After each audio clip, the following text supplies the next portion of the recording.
This program features live coverage of an African safari and may include animal kills and carcasses. Viewer discretion is advised.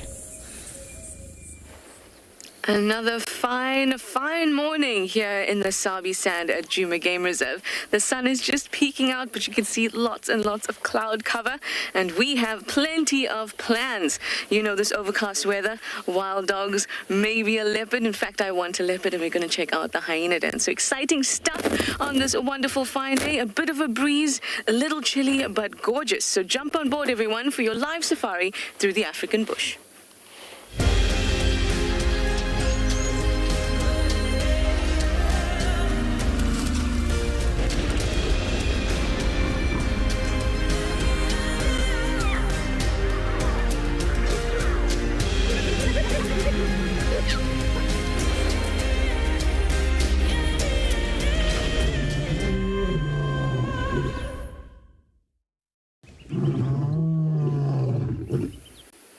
Good morning, everyone. I hope that you are all well and bright-eyed and bushy-tailed this morning. I certainly am.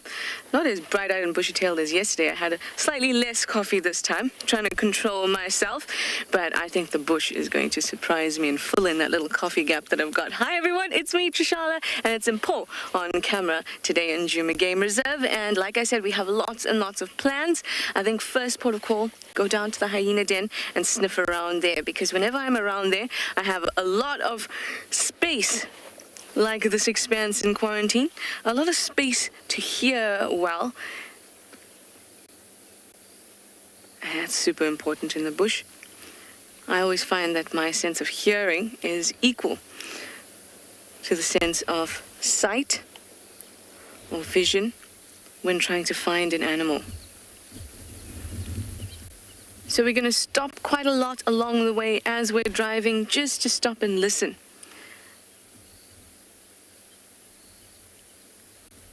I feel like I need to hear a leopard sawing. I need to hear some hyenas whooping. I need to hear some elephants trumpeting and some wild dogs calling. Wouldn't that just be incredible? I think so. Well, remember, this is your live safari, so do chat to us. Send us your questions, send us your comments. Let's have lively discussions using that hashtag WildEarth or at FC on the YouTube chat stream. You can also go up to our website, register there, and then use our question box to send through any of those comments or questions that you may have. Also, any kiddies under the age of 18, you're welcome to use kids' questions at wildearth.tv and send us what you like. I'm really glad to see that there's a bit of sun peeking through. There's a lot of cloud cover, but it doesn't look like it's going to rain just yet. It was spitting just a little, but nothing too terrible. It's always interesting when we're out here in quarantine. Quarantine, unless you're going to the north, is the first place you'll pass when going out into the reserve. And it's a very, very productive area. So it's always good to kind of stop here and wait for a little bit. And that's why a lot of the time when we open the show, Tristan and I, we're on quarantine. And that's because it's a valuable place to be. So many signs and signals, and you can see for quite a distance. So the signs I'm looking for on quarantine would be lots of antelope or a lack of antelope. And at the moment, I'm not seeing any antelope. That may give me a clue to some predatory activity, maybe last night or this morning. So once I notice that, I'll see if there's any other signs, such as tracks, smells, sounds. So far, can't see anything or smell anything, but I can hear some sudden white-crowned shrikes.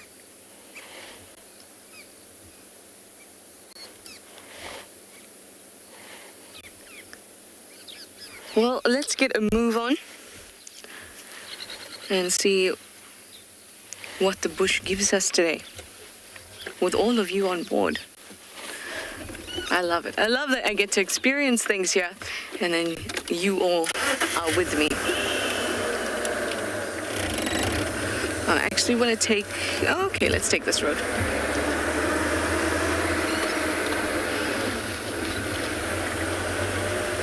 So here in Djuma, it's about 19 degrees Celsius, 67 degrees Fahrenheit. So it's a good temperature. It's good temperature for all animals except mongoose and other small critters. Could lose heat easily. A lot of you are hoping for some elephants and leopards. Well, I will tell you.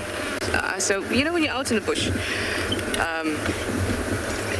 you have some crazy dreams. I don't know what it is. I guess it's the intertwining of having a conventional lifestyle with which we grew up, or when we go back to the city after our stint, and then a combination of that and then the animals that we see here. So you end up with some crazy dreams. So I had a dream recently, in fact, not last night, night before, that there were 2 leopards near our rooms. And then the elephant that has been terrorizing camp, or terrorizing the marulas around camp rather, saw those leopards and then sat on it. See what I mean? Strange dreams. So perhaps looking for elephant and leopard is not a bad idea. Although I must say I have never been clairvoyant in my dreams before. Well, hopefully not. If we find elephants and leopards, we definitely won't want the elephant to be sitting on the leopard.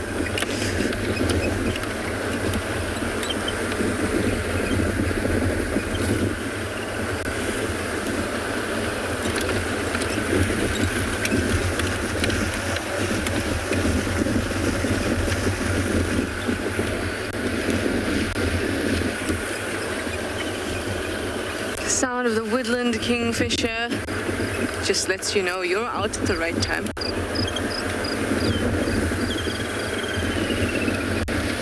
Oh, would you look at that? Would you look at that? It's not a spotted friend, but it's got a very nice coat. Let's go have a look.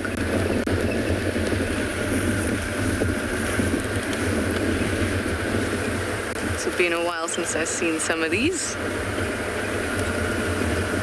Hello, dear striped friends. Welcome back to Djuma. I haven't seen these guys in a long, long time.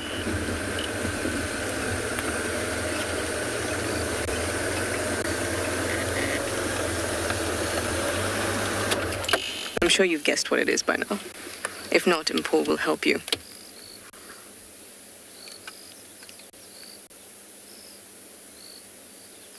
Some zebras!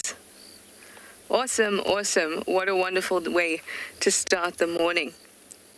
Well, we're going to send you over to Tswalu so that they can actually say hello to you. And we're going to hang around with these zebras to get your questions ready.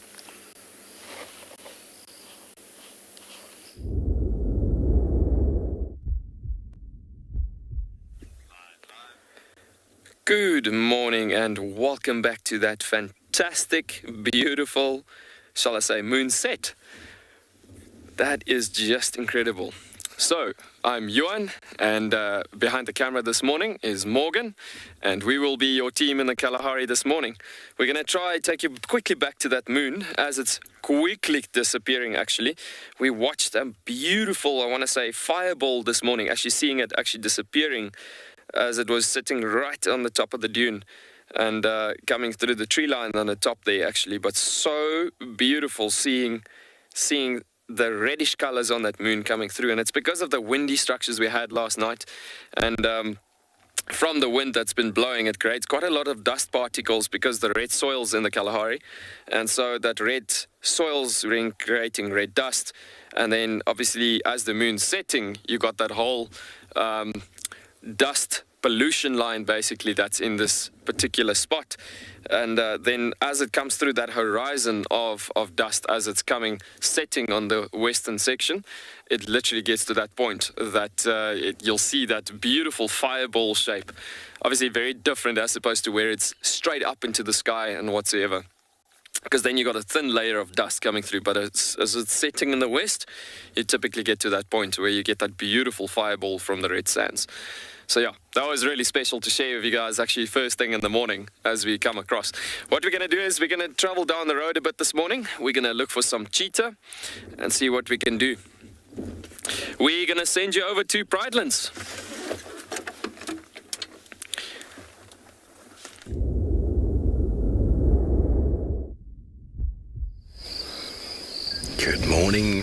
Good morning, everybody. Welcome to a wet and overcast eco-training Pridelands, where the weather is clearing slightly, but there's still some on the horizon. It was a very wet night last night. We had close to 100 millimeters of rain.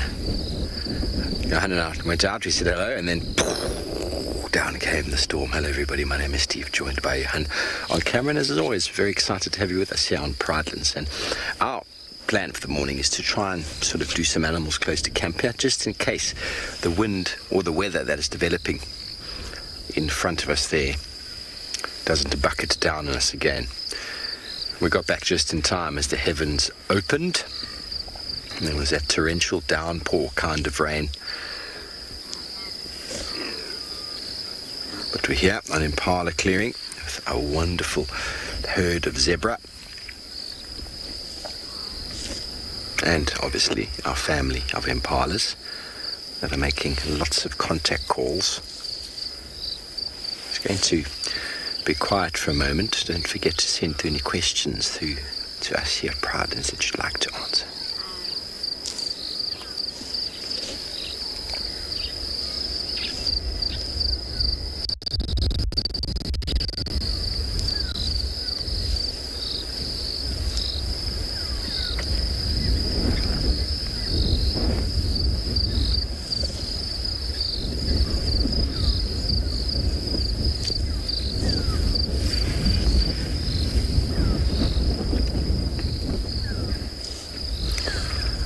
Impala all feel like they have to be just over there.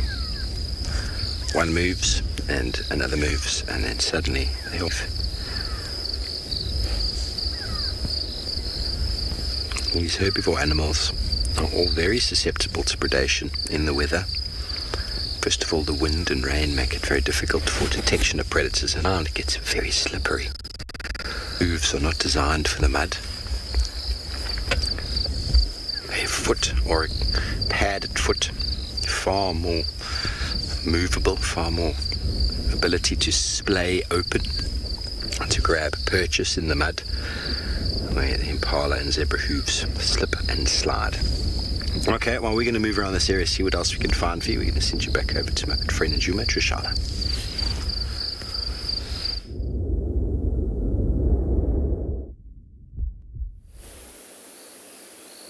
Seems like a zebra morning. That's awesome. Here they're really, really relaxed. Look at this youngster. Look at that. Rolling around. That's always a great sign that they're feeling nice and relaxed. Although we did hear one alarm call and a bit of attention brought to the western side of quarantine, so we'll check that out in a bit. But at this time, when the rut is starting to creep in, one impala alarm call is not a great lead.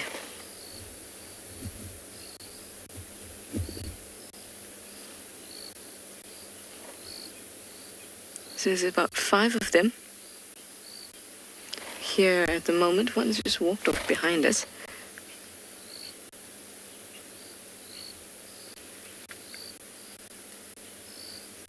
I love how the youngsters look really athletic. Not to say that the older ones are not also equally beautiful in their own way, but the older ones are stocky, more stocky, but the younger ones are very sleek and athletic.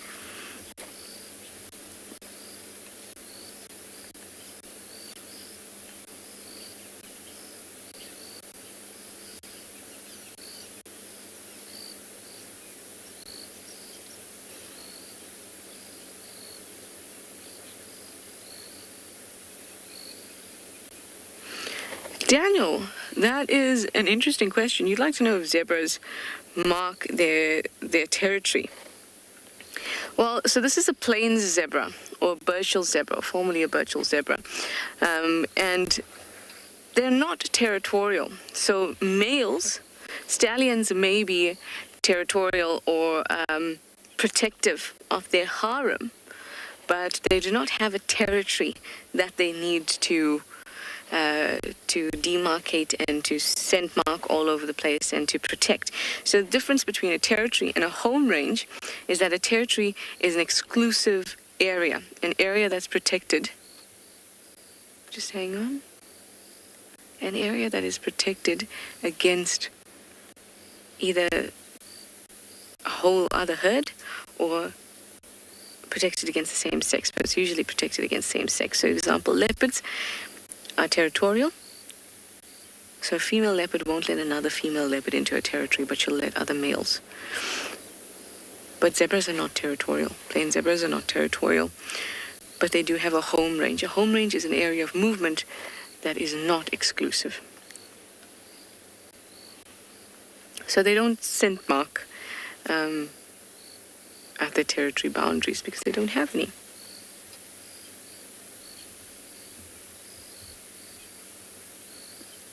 And they can have really large home ranges, anything from just a few tens of kilometers to over 500 kilometers squared.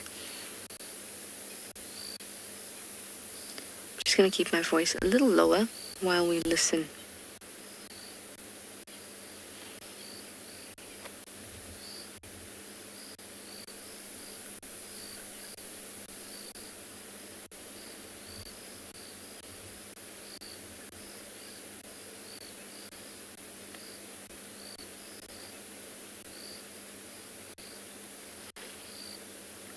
They're looking out to that area, and at the same side I heard that single, well, it's twice now, alarm call from that side.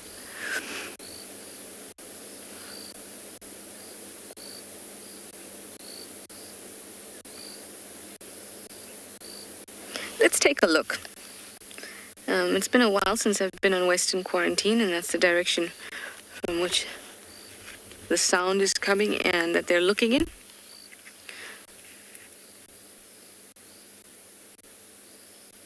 Yeah, let's go have a quick look, and we can swing back around. In fact, we'll have to pass the zebras again to get down to the den.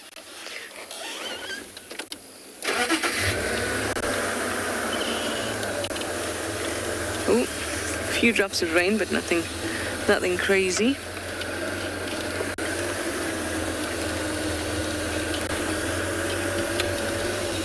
Alrighty, let's check it out. Let's cross our fingers and toes. Hope we find a predator.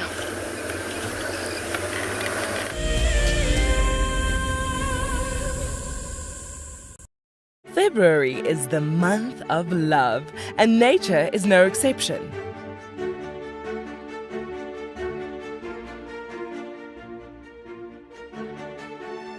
Tristan and Trishala will be igniting the flame to discuss the bonds formed in the African wild. Sign up to become an explorer and join them by the fire on Sunday, the 28th of February. Wild Earth Explorers. It's in your nature. Well, one track here in front of me, and then one track went right there. I want to follow the track with the cubs. Sorry, I'm gone behind the car. That's very rude of me. I want to follow the track with the cubs. Oh, my word. Oh, my word. Okay, so everybody, we've just bumped into Pride of Lion. My name is Lauren, and I'm currently working in Djuma Private Game Reserve here in South Africa. I love answering your questions during the live safaris. It's my favorite part. It feels like you're on the vehicle with me, and I'm able to teach you exactly what you want to know. If you want to ask a question on Wild Earth, then you need to register on our website. Once registered, you must go to the live safari page and ask your question below the live feed. croc is still holding another one there. It's holding from the hindquarters. I would really want... The wildebeest cross, is it trying? The croc is holding the tail. It's holding tight. Oh no. Goodness me. Lucky, lucky wildebeest. You have another day to live. Expect the unexpected here on Wild Earth daily. Hi everyone, my name's Daniel Fisher and I'm going to be your guide this afternoon. What is my favorite animal and why? I think I'd have to say a lion. Being able to try and follow them and understand their movements and dynamics is super interesting. People often underestimate them and think that they sleep all the time, but once they get up and start moving around, they are fascinating to watch, and watching them interact with one another is a super highlight for me. If I can pass on this passion and this enthusiasm for lions and prides of lions into a guest that's sitting at home, that's what I'm really going for.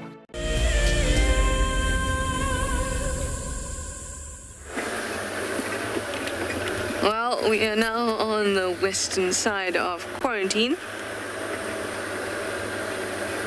but I don't see any evidence just yet.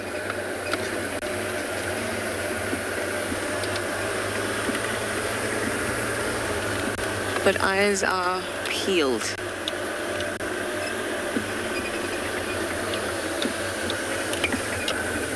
I'm just gonna tuck in here.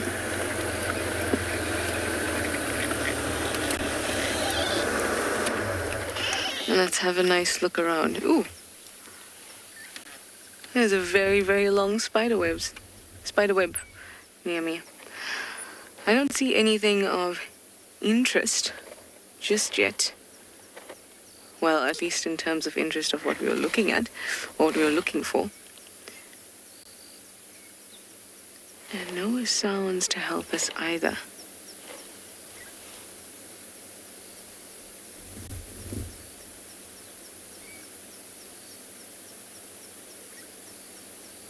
Important to sit and wait, though. How beautiful is this large marula? Isn't it stunning? See, when we stop and listen, we also get an opportunity to look at the beautiful trees. Anyway, I'm going to send you over to Tswalu, and I'm going to have a listen and investigate on this side of quarantine.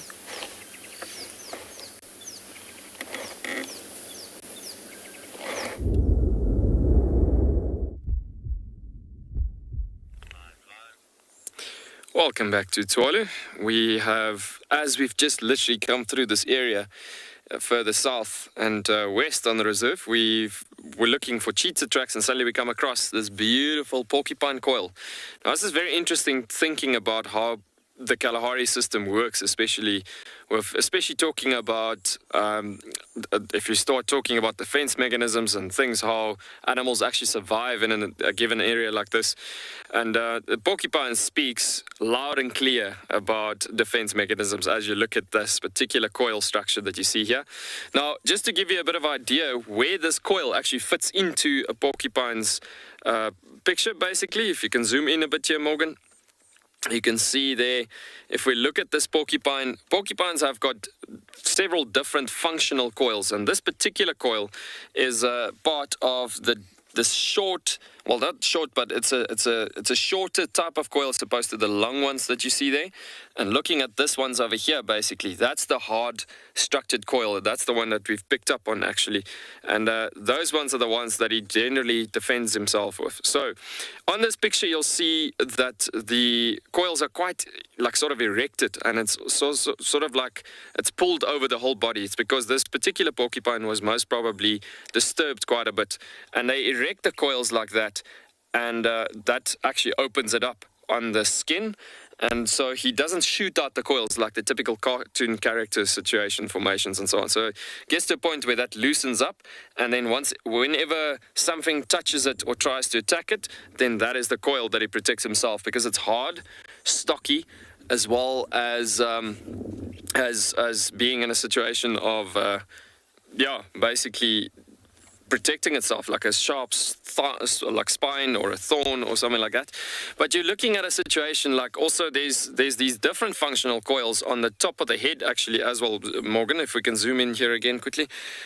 You'll see that these coils on the top of the head, those ones are like hardened hair basically that you're looking at here.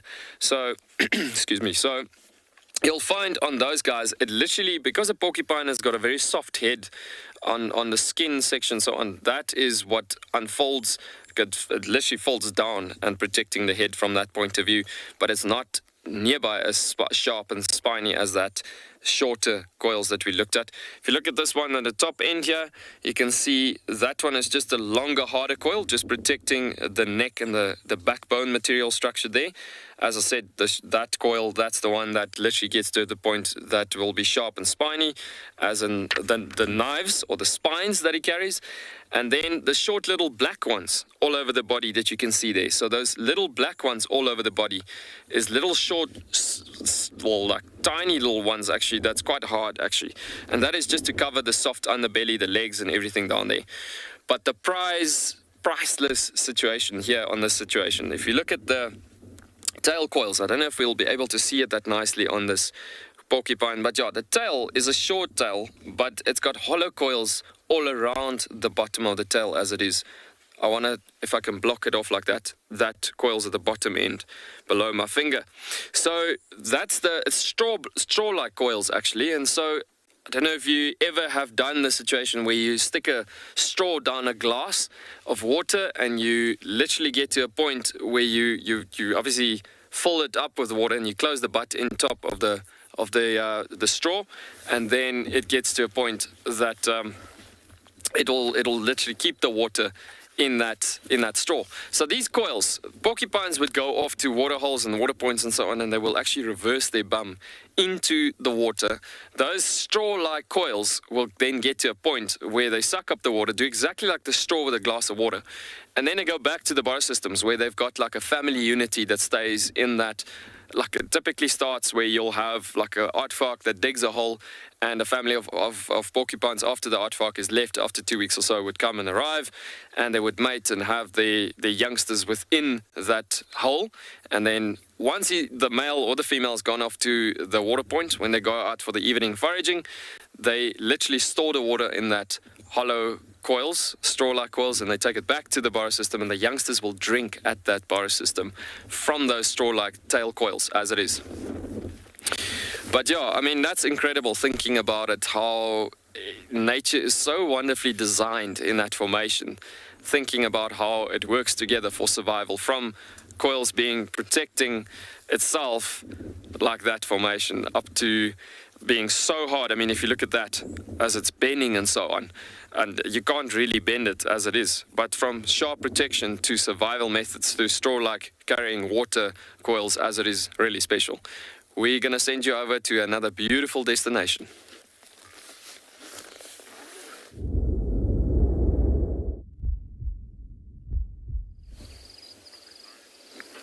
Good morning, everybody. Welcome to And Beyond Pinda. So this morning we've been going around and we've been checking carcasses. There are quite a lot of carcasses around the area, and as a result of that there are quite a lot of vultures as well. And that is what we've first come across this morning in our kind of pursuit of carcasses and scavengers. And this is the first scavenger that we've come across, or predator. And this is the white-backed vulture. It's the common of the vulture species in our area here in Zululand. But like most vulture species, it is actually critically endangered.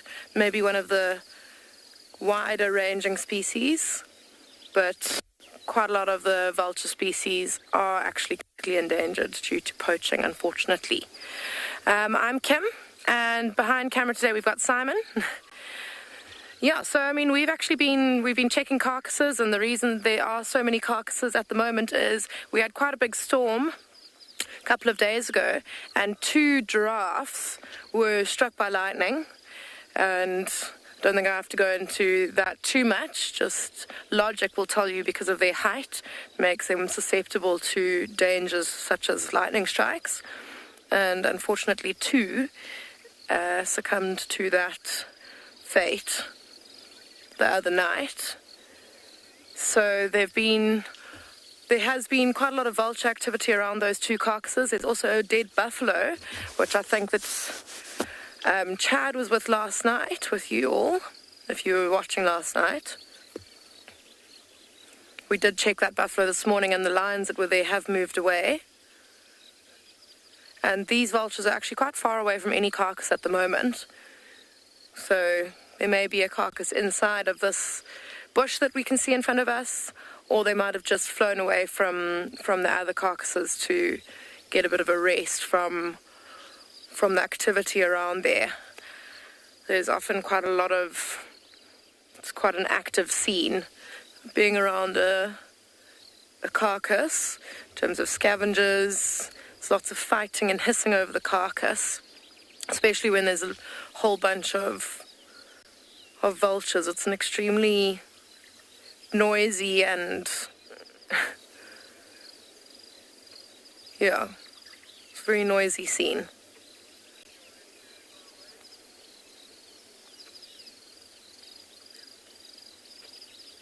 It looks like these ones are just roosting up there. And often what they will do, and like I said also, we did go and check the carcass, and I checked it yesterday, and there were hundreds of vultures around it. This morning there weren't so many, and often what they'll do is they'll leave the carcass at night time, maybe fly up and roost in the surrounding trees, just kind of get out of the way for some of the larger predators or scavengers. They don't want to have they don't want to be impaired, or their senses impaired by the darkness, and put themselves at risk at night. But we are going to carry on. I think that these lions have been found, so we're going to head over in that direction.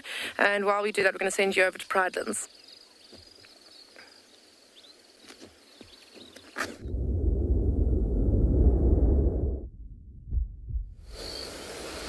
Welcome back, everybody. Well, we've repositioned to find, excuse me, our large herd of female impala.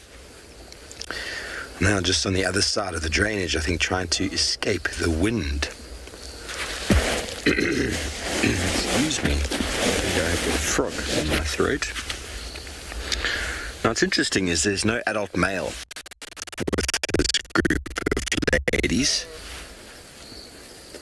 I think all sorts of things went down last night. There were hyena tracks all over the place. It's very likely that there was some hyena activity, chasing. And after chatting with Brent and VM yesterday from Painted Dog, they say the hyenas here hunt regularly according to what they bring back to the den. They've got a webcam there that looks at the Hyena Den. They bring semi-full impalas all the way back.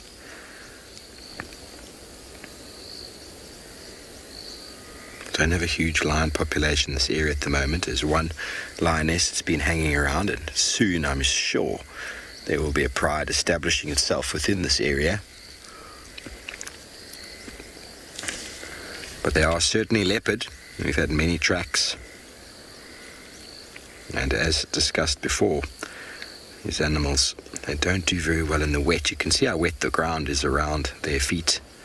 Very muddy, kicking off the mud.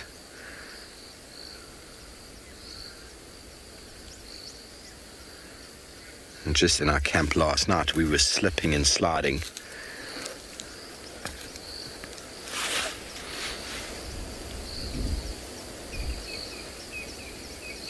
They're all looking pretty relaxed considering, regardless of the trauma faced in the night. They seem to overcome it very quickly. But in saying that though, when you look at this herd's dynamics, nobody really wants to be on the edge. Everybody's vying for central position.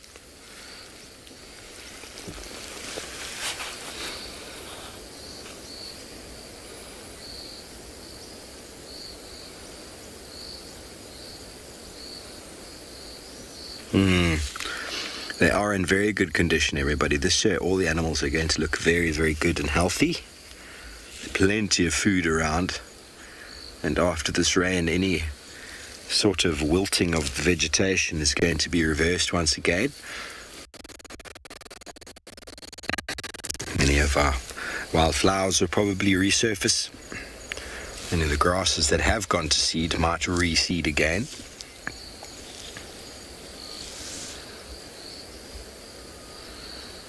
And it's so interesting how the rain falls, because it seems as if Juma didn't get any last night.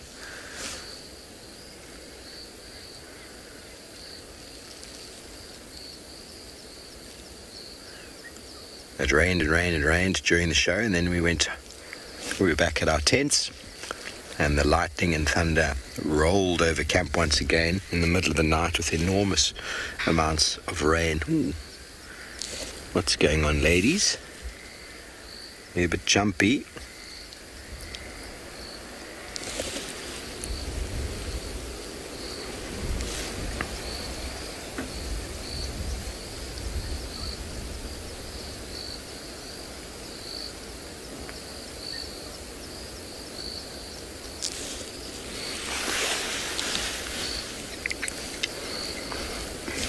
KG impalas are regarded as mixed feeders.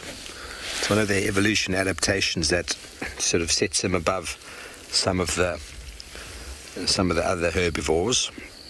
They're able to eat the grass when it's good, and they're able to eat the leaves and trees when there's not much grass. They'll also eat fruits and forbs. So very, very adaptable. Very small mouth parts. Very selective.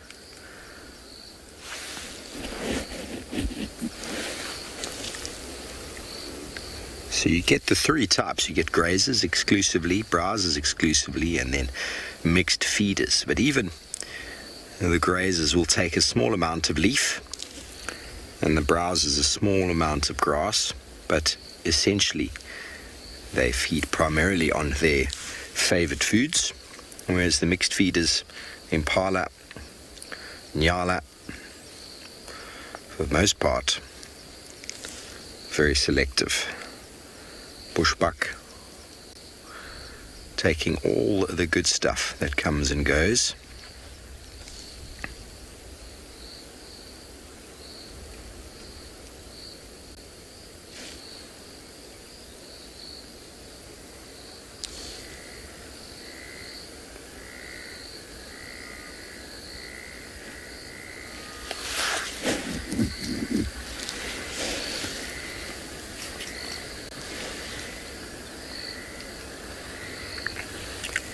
Jalen, yeah, I mean, inbreeding out in these parts it happens, but due to the fact that the male impala doesn't normally survive the breeding season, so the male impala that impregnated the females last year, majority of the females, or the number of males that impregnated this group of females, and then all of these babies that are here, it's unlikely that adult is going to be sort of available for a second year. It just puts so much effort into it that they often just wear themselves out or get eaten. So at least that is eliminated from the picture. And then it's the biggest and strongest male that will then compete the next year. So his genes will then go in and then mate with the females again. And then it takes a few years before any of these young lambs that are male are old enough to then breed, and only the strongest of them will compete and get the right to mating. And by that stage, the impala generational sort of loop has changed quite a bit, and the genetics have been spread across, because a number of males will mate, and always the strongest, as I've discussed before. Sometimes males will jump the gun and demarcate their little territory sort of area too early, and he doesn't survive. But sometimes a male who does get some of the mating in doesn't finish it, and then someone else takes over. So there's already a sort of mixture in that regard. And these females will move from area to area, even though that male might try and keep them in his area. It's not always doable. And you do get males that sneak around the periphery, mating where they can.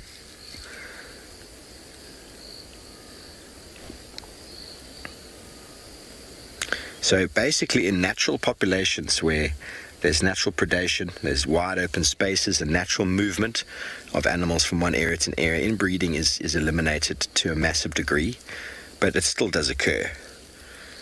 It's in small reserves, fenced reserves that require enormous amount more management to ensure that inbreeding is eliminated. So in these natural populations in places like the Kruger where the fences are, it do encompass the entire reserve, but it is 4.4 million acres, 4.4 million acres, just the Kruger.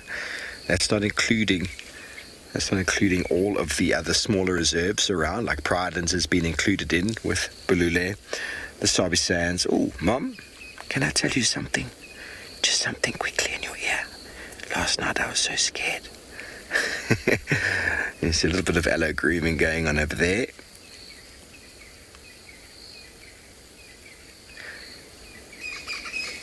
So being open to the Kruger, the Sabi Sands, and Tsimavati, Bulule, all these animals have the potential to move in and out.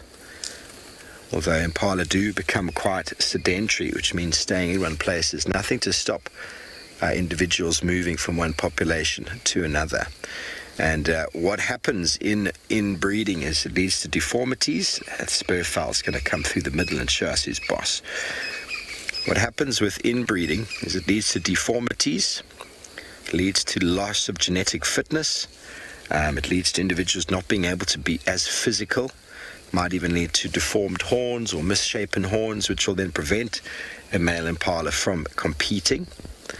And inbreeding is, for the most part, through those deformities, is whittled out of the population in a natural sort of way. Only the strong will reproduce, and only the strong will survive. Strong individuals do also get picked off, don't get me wrong.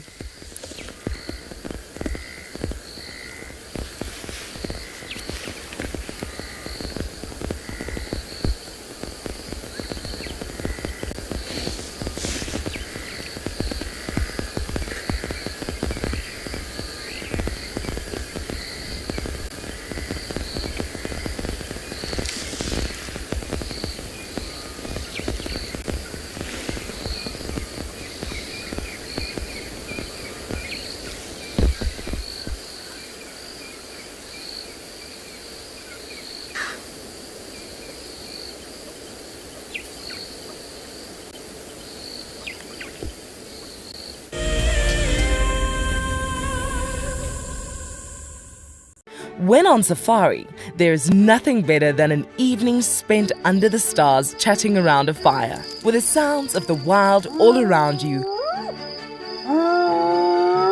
If you sign up to be a Wild Earth Explorer, you can build your own memories by joining our guides for regular fireside chats. Subscription payments can be made by PayPal, credit card, and now bank transfer. Wild Earth Explorers, it's in your nature. What are you looking at, man? That's its gangster face.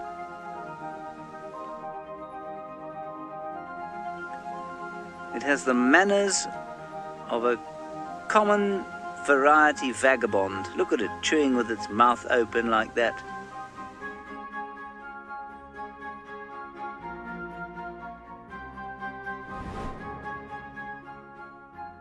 My name is Steve, and one of my favorite things at Wild Earth is getting questions from you. The type of questions that I really like are those ones that really help us to unpack and understand and really integrate the ecological knowledge and fully appreciate the importance that animals such as these Cape buffalo bring to the ecosystem. If you want to ask a question on Wild Earth, you're going to have to register on the website. But once registered, just head on over to the live safari page and enter your question under the live feed.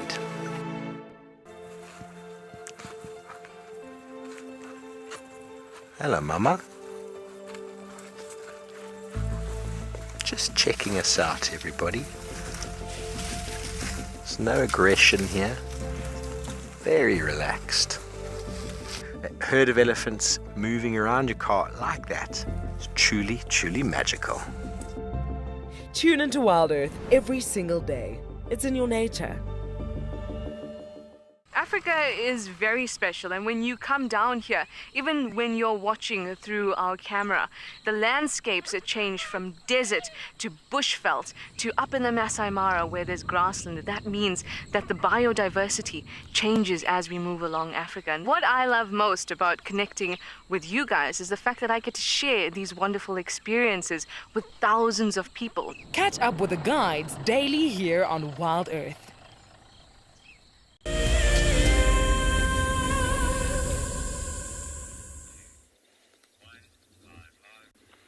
Welcome back, and look at this bizarre looking thing on the ground. That is so interesting, and there's actually a whole plate of them coming through here of these plants. Now, this is actually a Hemsbok cucumber, or it's part of the wild cucumber family basically. But as we just spoke about how animals protecting themselves and how this ecosystem speaks up about a tough environment to live in as it is. As you look at this spines on this, or spiny looking like formation on this cucumber, it's actually speaking up again about protection and trying to protect itself, as we're obviously limiting animals feeding on it quite a bit. But you know what, looking at fruits like that, there's a lot of animals that could actually eat on it. If I can show you a bit on those spines that you're looking at there, you can see there it's quite sharp, those spines. If you look at my finger being a sort of causing an indentation there, that's quite hard. But animals like porcupines and things would actually feed on the cucumbers quite a bit. And so I don't have a knife to cut it open for you, but yeah, it is actually quite interesting. You can actually take this cucumber and cook it on a fire and make it like a golden color formation, and it's very nutritious. But it's very bitter in color. I mean, bitter in taste as it is. And so it comes down to a situation that as it is in that formation, it's one of the food sources that you can actually make use of in the Kalahari as you travel through the dunes, walking in these dune formations in a desert environment. Now, typically, a few weeks ago, we were looking at some brown hyena, and we spoke about brown hyena also making use of resources like this, for instance, and so on, but also looking at the tama melons and so. And a lot of animals that loses out on nutritional value would go for things like that and just chow on these cucumbers as well as the tama melons, just for nutritional value build up as it is, and so. But yeah, very interesting seeing stuff like this. Now, why is it called the Hemsbok cucumber? Well, there's various different explanations that could be coming after this situation, but it's literally looking at that spiny structures on it, and looking at the typical structure that could be like the horns on the oryx as it is.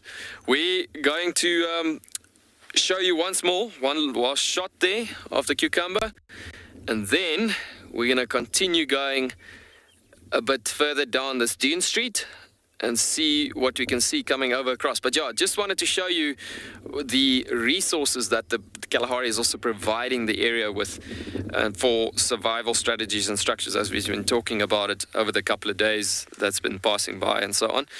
But yeah, very cool. Look at those spines and sharp tips on that protection structure there. But yeah, very cool.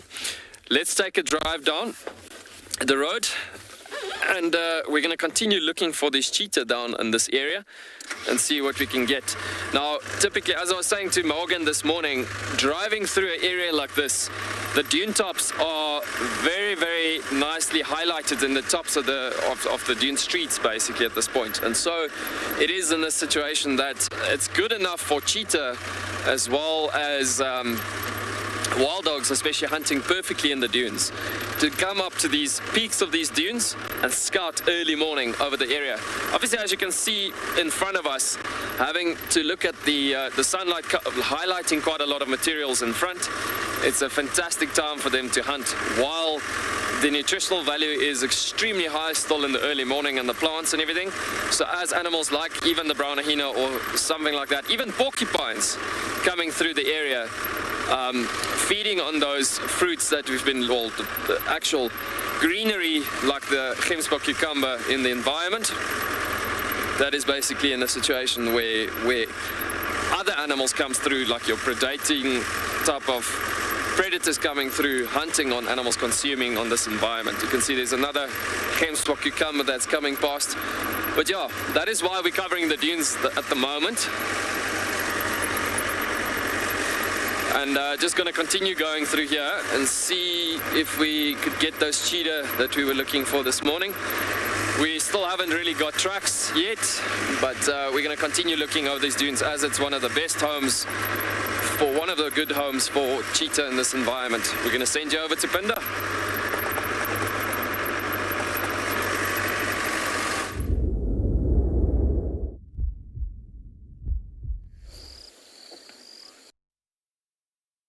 Found these lions that we were looking for. A little bit more exciting than what we were expecting to find. The male's just lying down on the grass there. But yeah, it was pretty cool. We got around the corner. The lioness was walking very fast towards something, and she was vocalizing quite vigorously, quite loudly, and we could hear a male lion vocalizing off to the side, and they kind of walked up to each other in quite an interesting reunion.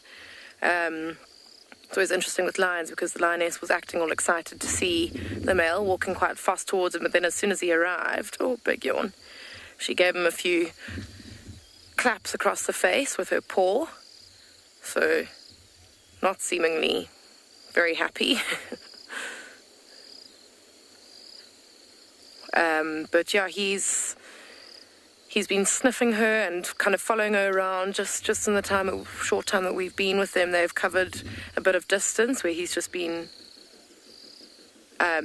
trailing along behind her. Every movement she makes, he follows. But generally, it's the female who will initiate the mating, if that is what's going to happen here. Don't know if it is because she hasn't really invited it yet. She'll kind of sway her behind him under his nose and kind of encourage him to mount her. We haven't seen any of that. She is flicking her tail rather vigorously, which is also a bit of a sign that she's possibly almost ready to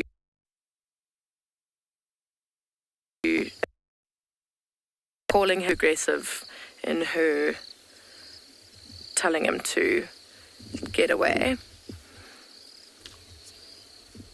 Okay, I think I'm going to try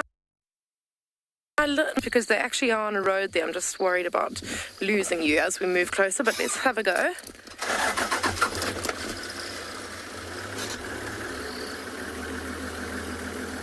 Just go nice and slowly. I want to try to give you the best view of these guys as possible because this male line is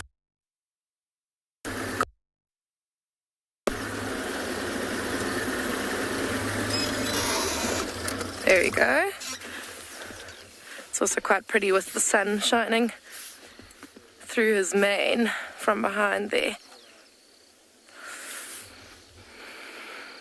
The other thing we saw when we arrived here was 3 little cubs running off, not the little ones, but the kind of 1-year-old sub-adults running off in one direction. They haven't reappeared yet, and I wonder what other members of the pride are around here.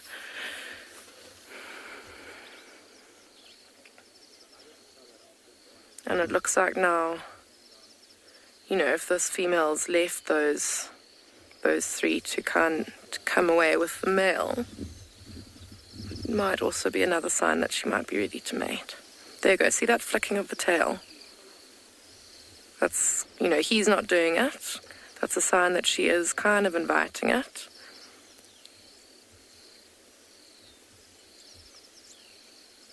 So he's really not leaving her alone. There's Busani in the background. I don't know if some of you might be familiar with him from some of the shows.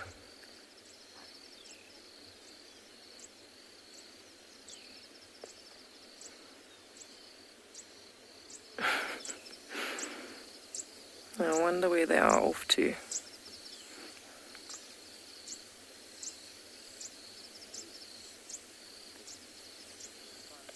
Yeah, she might just be leading him away from the pride, and that is what will happen. Generally, if they are going to be mating, they'll be moving around for the next couple of days, just the 2 of them. They won't stick with the pride. They'll be off by themselves. Oh, she's lying down behind that bush now. He's doing some scent marking. Gonna spray almost directly at her, which is lovely. I would be quite unimpressed. Looks like he's spraying right over the bush at her.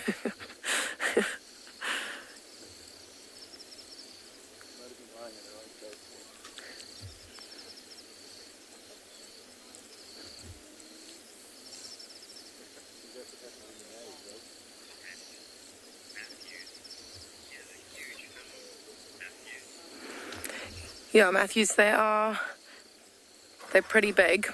A male lion can weigh about 200 kgs. Oh, see, we got a little bit too close there and you got a proper what for.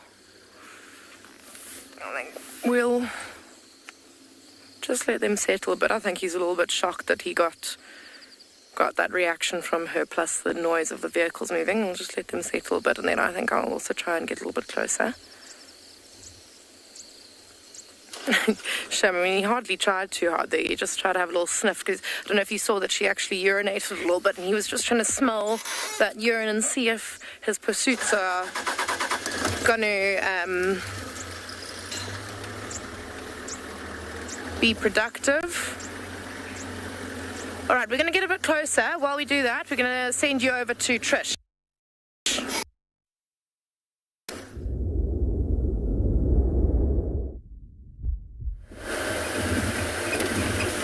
Sounds like some awesome stuff happening at our other locations. On this side, lots of leads, lots of things to follow. First most important one were male leopard tracks in the north. But everybody who's been trying to follow it has been unsuccessful, including myself. That's where I've been the last few minutes. And it's possibly for Tingana. Tingana was seen a couple days ago on our fire break in the evening after showtime. It was about 3 days ago. Fire break and then heading into Simbambili, just near the gate. So it would have been really, really awesome to see him. But there are 2 stations in Buffelshoek just in case he's crossed. So I can't get into Buffelshoek, but that's okay, because we have other things to follow up on. I really wanted to go to the Hyena Den, see those guys, because tomorrow will be Tristan and my last day for this stint, so you got to cram all of that in.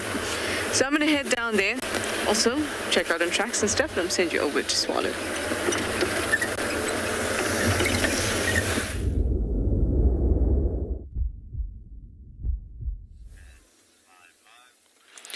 And look at this gorgeous animal walking down the road in front of us. Now this is an odd-looking antelope as well.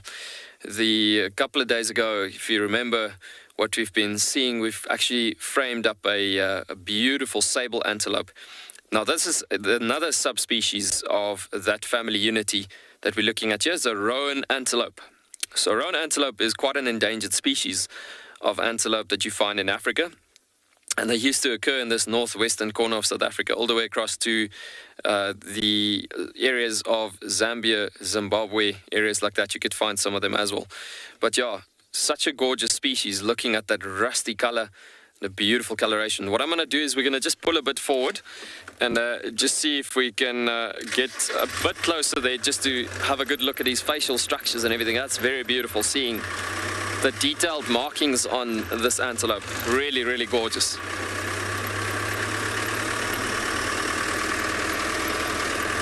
Guys, how stunning is this environment we're looking at as we're coming down this dune formation? You get this beautiful Kalahari image of all these stunning camel thorn trees in this area, and with the grasses coming in, displaying in together with it. Such a gorgeous environment as it comes through together. So we're going to try put him up on the screen again, as he's going to turn out there. Possibly, yes. Obviously, he's going to stop behind the bush. So what he's doing now, he's actually marking his territory. As you can see, he's piling his dung there as he's defecating. And yeah, like most of your antelope in the Kalahari, there's a lot of territorial specimens out here. And so they will battle against each other quite a bit for territorial dominances. And so once there's a winner bull, he'll take over that area and do exactly this type of behavior that you're seeing right here now, taking over the environment. Look at those donkey-like ears that you can see there. It's such a cool antelope, thinking about how they live in the Kalahari in this environment, having all these different adaptations and so on for survival strategies and structures. Now, if you look at the clown face markings in the face, there's a lot of white as well as black in the face. And the white markings is particularly reflecting quite a lot of heat and sharp light intensity from the sun, off away from the face, and the black is attracting, but you'll see the black is sort of in a structure where it's quite a lot towards the nose, around on top of the nose and so on. So it's literally in a formation that there's quite a bit of pushing away of sharp light as well as attracting sharp light as it comes through. So you got these formations where they possibly forming these convector currents that floats on the facial structure, just trying to keep it cool. Let's just pull a bit forward again and see if we can get another shot of him there, as there's so much more about this situation that actually makes them so successful. Oh, there's an owl that just flew out there. Yeah. Let's just pull forward. Maybe we get that owl in daylight as well. I think it was sleeping in the shepherd's tree here. You see another one. Let's pull back a bit there.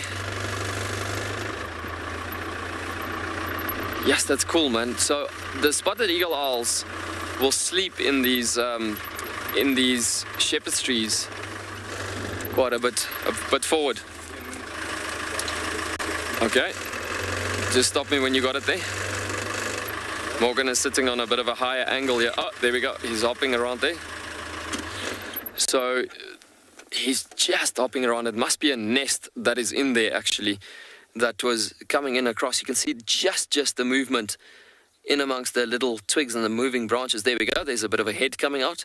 But so cool seeing that stunning youngster coming through here. There's another youngster that just flew out here, and they were sleeping, and most probably just because of the noise of the vehicle coming past, just got a bit of a fright. Look at that yellow golden eye just peeking through that stunning leaves of the shepherd's trees coming through there, as we spoke about the roan antelope that came through.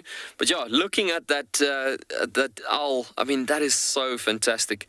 So obviously these owls will sleep in daylight, and you don't really see them at all at daytime and so on, because they go into these dense crowns and canopies. And even the sociable weaver's nests, you'll find them sleeping on the top of those on the top of those sociable weaver's nests. They like nesting, but because it's quite up high on the tree and everything like that. But yeah, very cool, checking the detailed markings. Generally, you're battling sometimes at night to get all this stunning colorations coming out.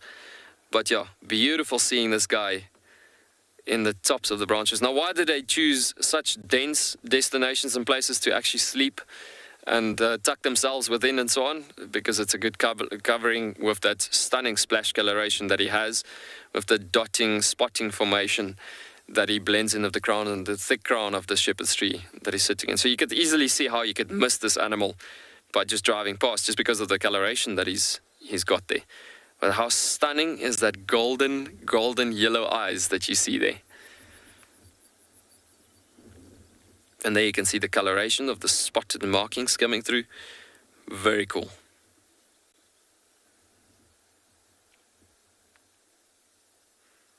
So obviously later on in the evenings they will get to a spot where they'll hunt from a destination like this. And as you can see, the eyes from a predator point of view, being a raptor bird, they obviously hunt on mice and rodents and things at night. So they've got what you call a binocular vision. And so the eyes will be situated in front of their head so they can scan and look at long distances, doing exactly that, being like a binocular vision, that they look at far distances looking for mice moving across the roads and so on. And this tree where they're sleeping at is right next to the road. And so you can see this is a good destination for them to actually get active from again, from this position. So hopefully we're not going to disturb him as we keep on going. We're going to just drive a bit further to the front. I don't know if this roan is still around. But yeah, see if we can still get a nice shot on them there. Let's just go a bit forward here.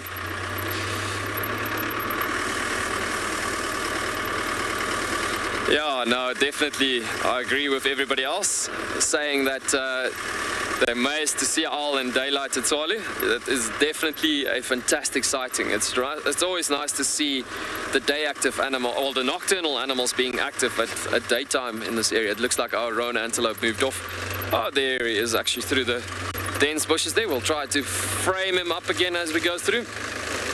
But yeah, coming back to the roan antelope, as I was saying, the antelope families are quite widely pronounced in that antelope family from being Bovidae family. So these guys belong to narrow it down to a better description. They belong to the arid antelope family unit as it is, and arid horse-like antelope family. Yes, he is in such a difficult position. Maybe we'll get a gap there on that bush. But yeah, as I was saying, so because he belongs to that arid antelope family unit as it is,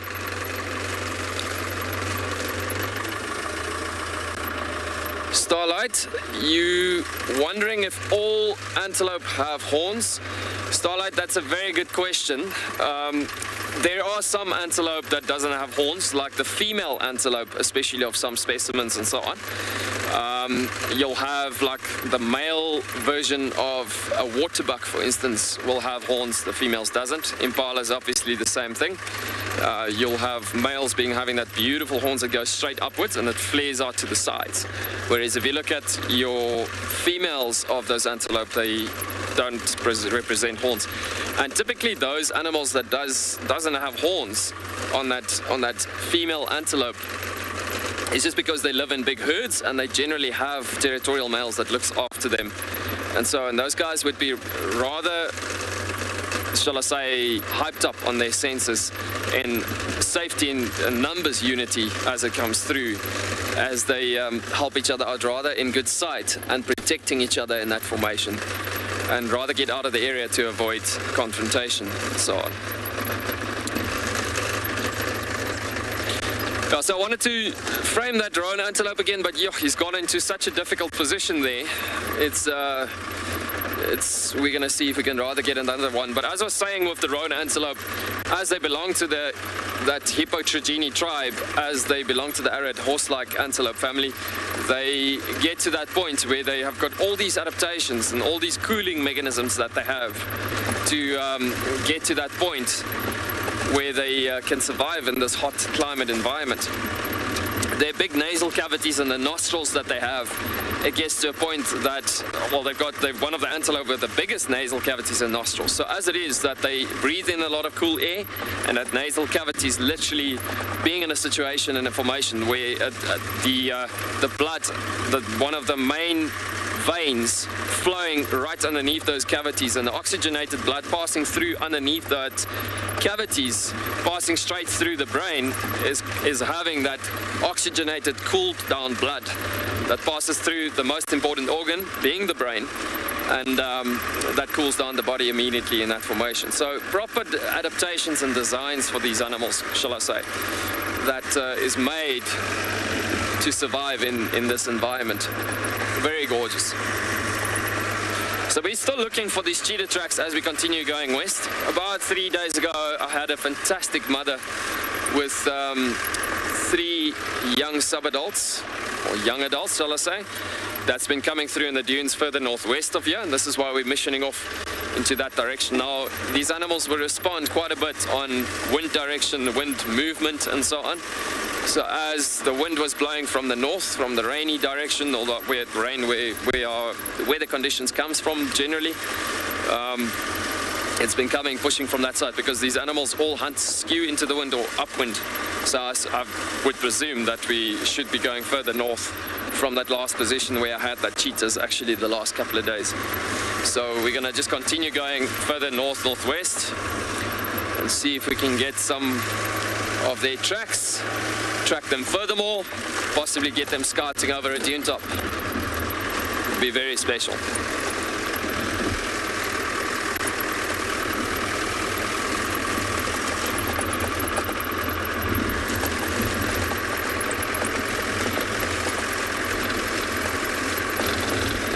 But yeah, such a beautiful, gorgeous environment as we drive through here as well.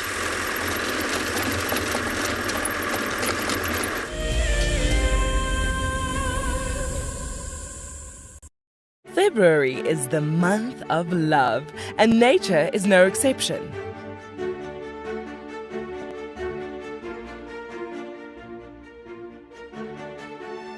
Tristan and Trishala will be igniting the flame to discuss the bonds formed in the African wild. Sign up to become an explorer and join them by the fire on Sunday, the 28th of February. Wild Earth Explorers. It's in your nature.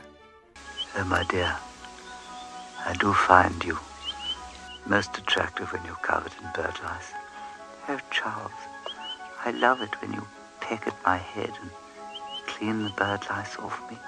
Let me say hello to Barry here. Hello, Barry. I'm just going to examine you for some bird lice. Charles, I don't know if I'm comfortable with that. Oh, all right. I shall look for bird lice for myself then. Hi everyone, my name's Daniel Fisher and I'm going to be your guide this afternoon. I'm looking really forward to taking you through and showing you all the beautiful places here at and beyond Ngala. If you have any questions, please register on our website. Once registered, go to the live page feed and post your questions underneath the live feed. Join me on my next safari through and beyond Ngala on Wild Earth. Send me live questions through the Wild Earth website and I'll answer them live from the African bush. Something very, very interesting. I didn't plan this, but this is a scene rarely seen. This is what we call a journey of giraffe. So beautiful.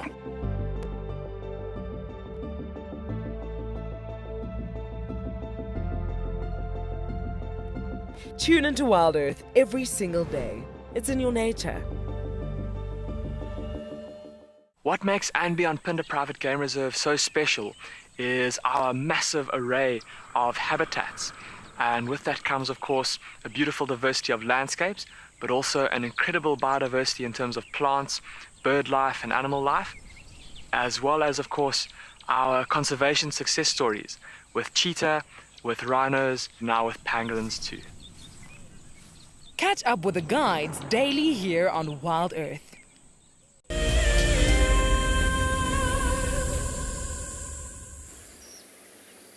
We're at Treehouse Dam, where our hippo, resident hippo, is bobbing up and down. I had a good feeling, well, not a good feeling, just a feeling of let's just see, because the amount of times I've come to Treehouse Dam just on a whim to have a look at the hippo and see what else is happening at the edges of the water, have I found Tlalamba hanging around here. So I had a hope, but it wasn't fruitful this time. Still a very beautiful scene though. The dams are so wonderful and full, and it's just gonna get full, I expect, especially with the rain that looks like is gonna come this afternoon, because the clouds are starting to accumulate quite a bit.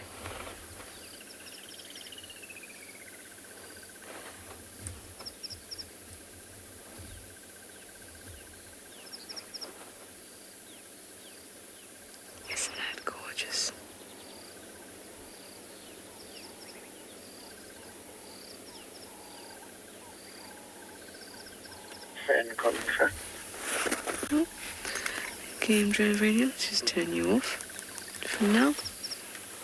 While we enjoy really peaceful moments here, maybe as we wait and watch what the edges of Treehouse Dam look like, maybe Tlalamba will wander through, maybe someone else will.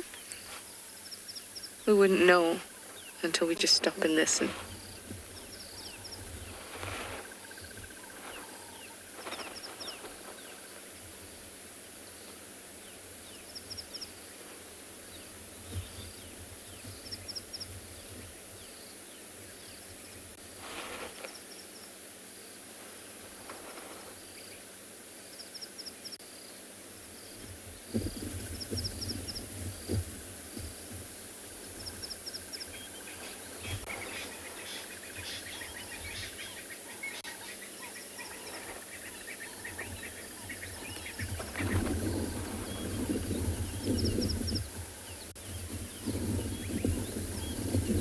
the wind is starting to pick up quite a lot as well, and the clouds actually moving very fast.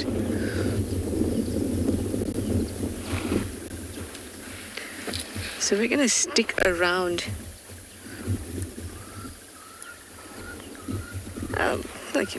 within 5 Ks of camp, because Mpo and I just have a reputation for getting caught in the storms. And always when we're together, we just get absolutely drenched. So we're keeping it a little closer to home.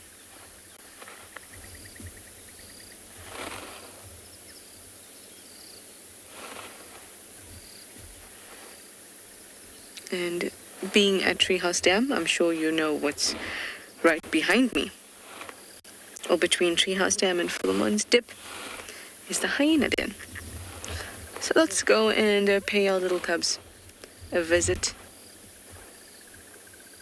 I hope that they will be there for us. On this type of day, I'm sure there'll be a lot of action going on.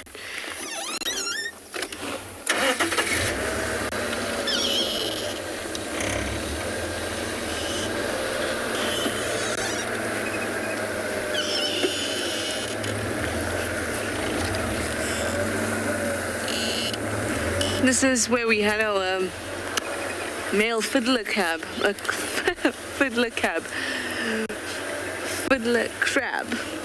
there we go, the other day. Steph, you'd like to know where the hippos sleep?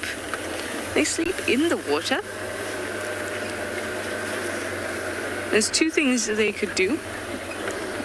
One, they could stay in a shallower bit of the water so that their head is constantly exposed in a relaxed state, but for that to happen they'd have to be in fairly shallow water. But there is another way as well, but we'll chat about that in a moment. I'm going to send you over to Pridelands quickly.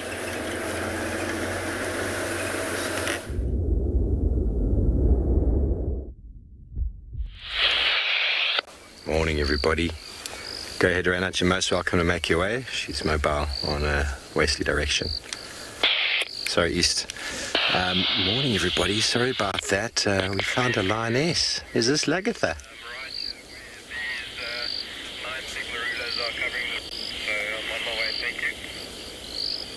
You're most welcome. She's relaxed, mobile in the road, directly towards Marshall's side. How cool is this, everybody? Look, she's got a very big cut on her head. Oh, hello. Don't go into the thickets. Other people want to see you too. Oh, no. She looks a little bit full. Oh, sorry about my head. I wonder if any of you can tell if that's Lagatha or not.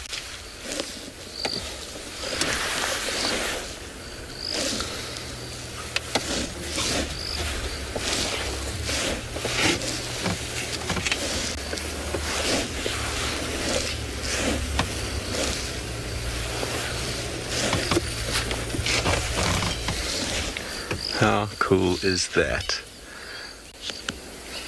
Now, Johan was just asking me, will the predators be moving in this weather? Well, there we go. Yes, they will be. We're going to have to reverse back now, get her again. The Franklins are shouting up ahead. They've seen a lion. Now, her belly's quite full and she's got a big cut in her head. The cut could be from an animal hoof or it could be from another lion, but I don't know. I'm not sure. We didn't see it. Okay, we're going behind the car.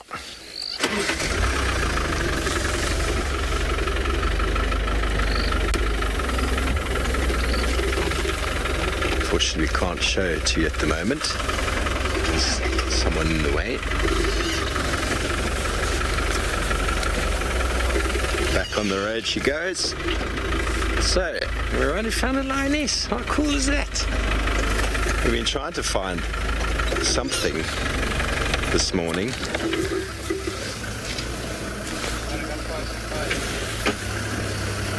Okay, so we've now 3 vehicles here, so it's going to be tricky. Off she goes walking in that direction. There's going to be no off-road driving, everybody. We bumped into one of our freelance guides before, and the guest said, "We want to see a lion." I said, "Oh, I'll let you know if there's a lion." And a lot of the radio comms here are actually done on the phone. So we had an elephant bull just before, and she said she wants to see an elephant. Then her guest said, "I want to see a lion." I said, "We'll shout." So I just WhatsApp messaged them. I said, "Lion, lion, lion, come." So now they've come. How cool. How cool indeed. So if she doesn't stay on the road, we won't be able to stay with her, but that's okay. We saw Lagatha on our first night here, and she was just there buying part of clearing. Brent, Leo Smith and VM from Painted Dog told me who she was, but I don't know her. She's just walking up ahead over there. Okay, let's get a little bit busy, everybody. So unfortunately, we're probably not going to be able to follow her for very long. He's giving us a space. Let us go past quickly. Did you see the lion? And they did. Very excited. Very excited.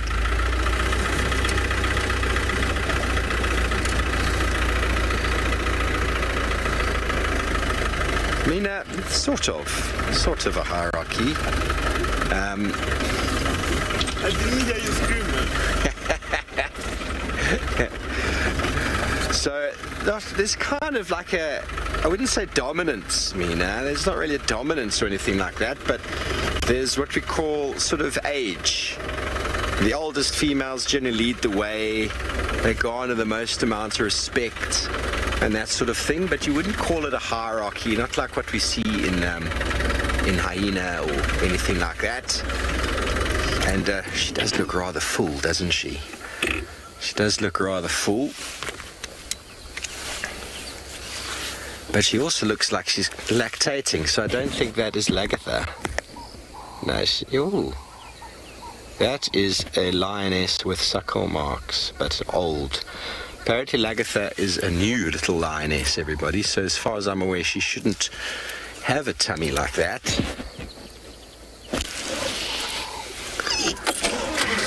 Yeah, those guys don't seem to be coming, so we're going to carry on.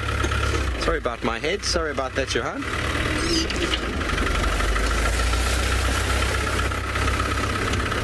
How exciting.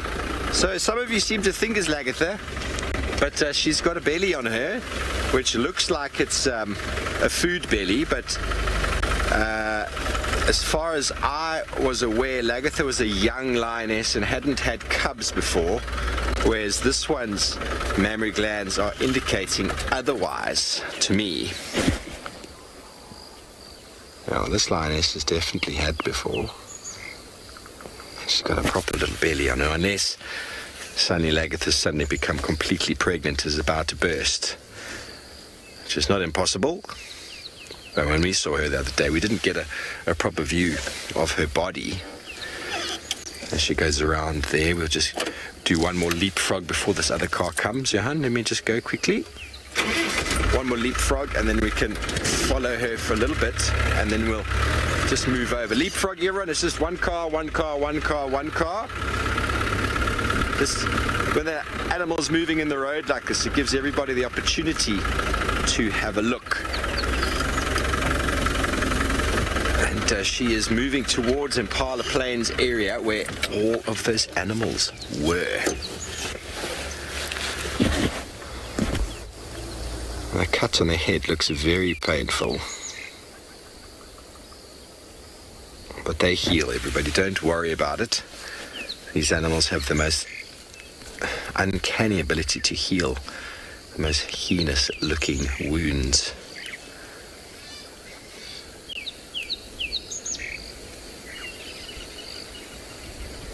Once again, this is why we track on the road.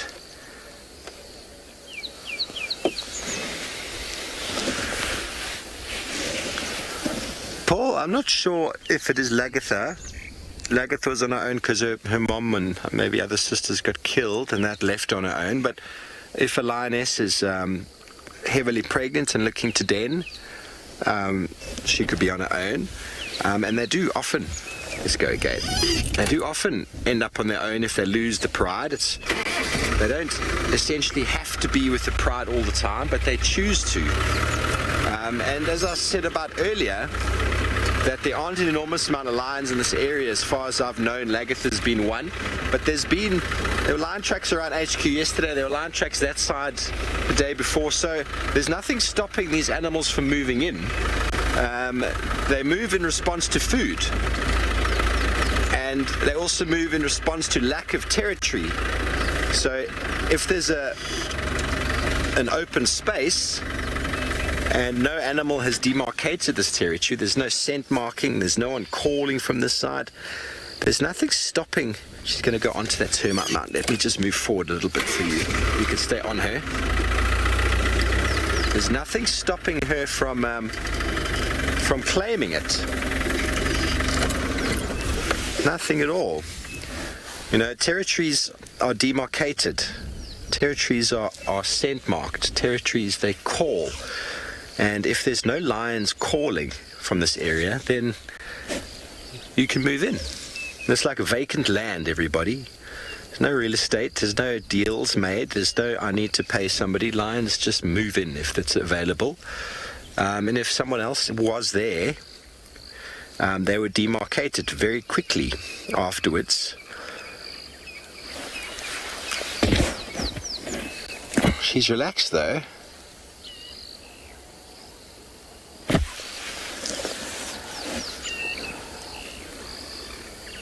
So this area's got beautiful habitat. It is all connected to the greater Kruger now, and it's got huge amounts of bird habitat and breeding habitat for many, many animals. And animals choose habitat which suits them for food, for living, and for breeding. And if that habitat becomes available, they move into it. The territorial animals will demarcate what they deem. Oh, she's sneaking up there. I don't think she's seen any food. She's just got that tendency to climb termite mounds to get some height.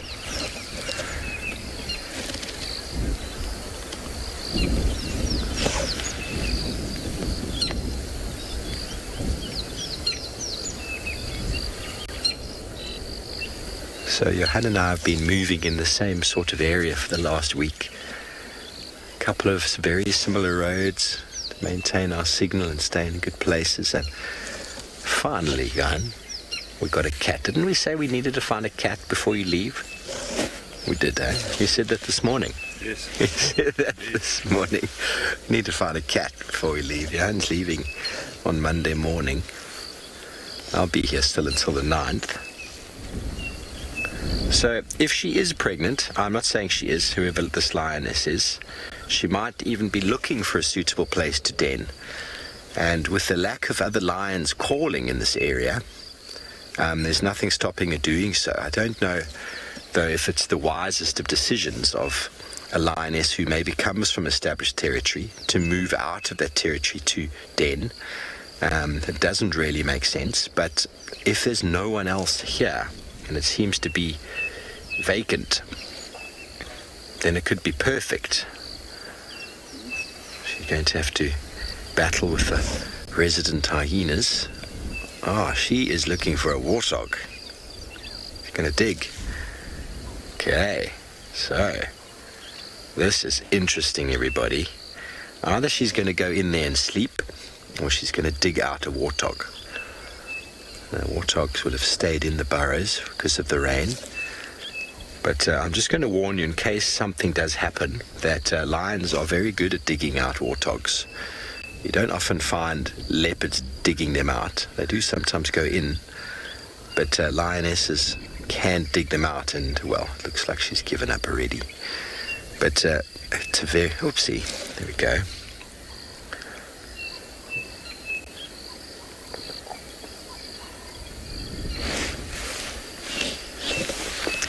Just checking we still got you there, Mr. Jared.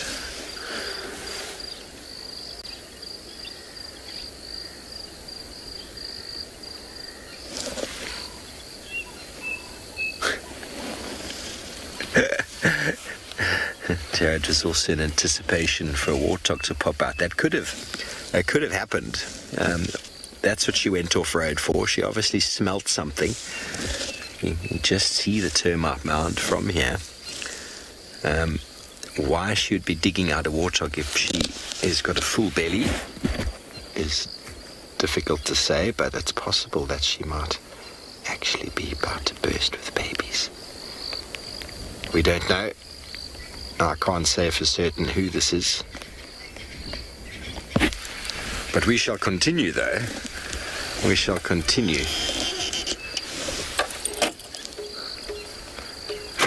Liz, the mammary glands aren't freshly suckled. That's not what I implied, but the mammary glands have been suckled before, which means she's had cubs in the past. When you see a young lioness, the suckle marks she's never been suckled, so the nipples are quite small. And if it is freshly suckled, you'll actually see that the skin is quite exposed and there's wet patches around it. So in saying that as well, if a lioness is about to pop for the first time, I think as with any pregnant female, you get sort of enlargement in the milk producing glands, and so it starts to change the overall structure. In saying that, here comes the rain, which is not a good thing because we don't have protection for it. So, okay, we're going to have to cover up our stuff, let these other guys go in front of us, and we're going to cover up our rain so that we obviously don't get too wet.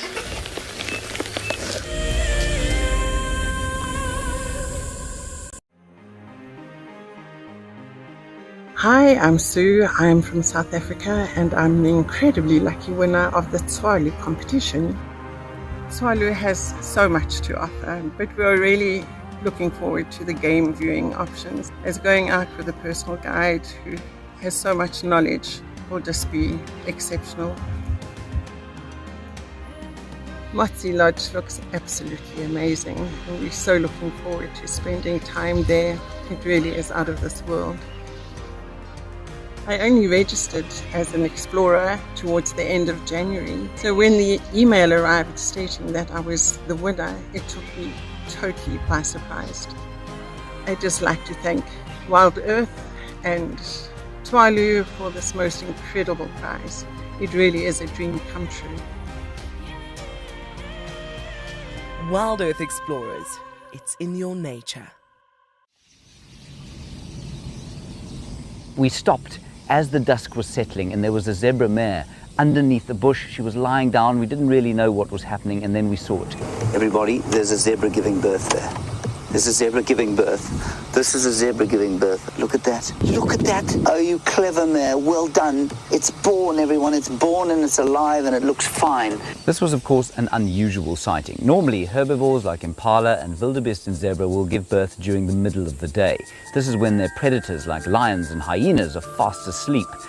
But as this little foal took its first steps, the dying embers of the day had just gone over the western horizon, and it was just the time that the hyenas and lions were starting to get active and go out foraging. This is why we didn't light up the sighting, of course. It may have compromised the zebra's eyes and at the same time attracted those hyenas and lions to the activity.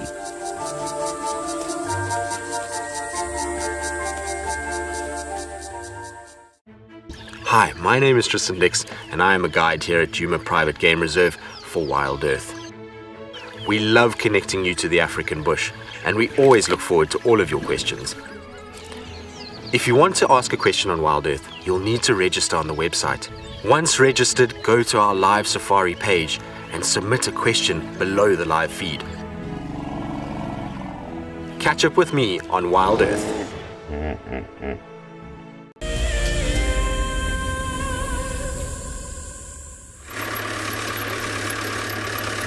folks, welcome back. I want you to scan over the grass plains just straight in front of us. Look at that, what's just happened there. There's a couple of cheetah that we've literally just found on the tracks coming through as you look at the long distance. These cats are feeling a bit stressed out. It's a mother and 3 cubs. Well, 3, that's the subadults that I was talking about. The wind, as you can see, is stressing these animals out big time. So we're going to try keep a long distance for it first and just show them that we are not here to push them around. But so cool to see those cats in the wilderness on the top of a dune. As we came across, we've seen the tracks, and we were scanning over the area, and suddenly we saw one peeking out on the edge of the dune. So we're going to just keep on going and try to keep up with them and see what we can get. But fantastic, actually, as we were looking at old tracks coming through when you folks were at the other destinations, and then we started working in the direction of where these tracks were going into, and we started picking up on the fresh tracks. We scouted and scanned again, and boom, there they are. So it's that female with the older youngsters. They're about close to 2 years now, those youngsters, and those are the ones we were talking about earlier on that we were trying to look for and trying to see if we can get them in this area. But obviously the wind starting to pick up and actually starting to blow quite strongly over the dune tops. You could see they're trying to get to a position where they're trying to drop down a bit. And so it's not a formation that we're chasing them. Yes, they were looking at us, but it's just because we're one of the features that comes through the area at the moment. But yeah, they were moving in a situation where they're sort of trying to like get to a point of just covering to denser vegetation. And so as the wind is this strong, it gets to a point that they would actually try to take cover as quick as possible behind a bush. Because it is what it is. As they're in that situation, they try to then listen better, smell better, and all try to pick up on all the senses as it is, trying to see what they can do to obviously try to just gain on the benefits there for blocking in behind the bushes, covering the wind a bit. So we're just going to drop down below the dune top here where they've come down. I think they just got such a big fright of the wind coming through in gusts and so on. They're just trying to get out of the open because they were scouting out on the top of the dune earlier on. And now they just dropped down again here to this, closer to this dense section, almost appearing to the 4th ecotype in the west of Tswalu. Okay, I think I might have seen one there in a distance. Yeah, I can see heads popping out there, but you can see, Morgan, I don't know if you can zoom in there just quickly again to the left-hand side of the tree. They're running through there. Something is happening in a long distance with them. They're trying to take a cover, and it looks like our anti-poaching helicopter is coming through in the distance, just coming through as well. So yeah, those guys, they are the patrolling units that obviously helps protecting our rhinos as it is. And so in this area,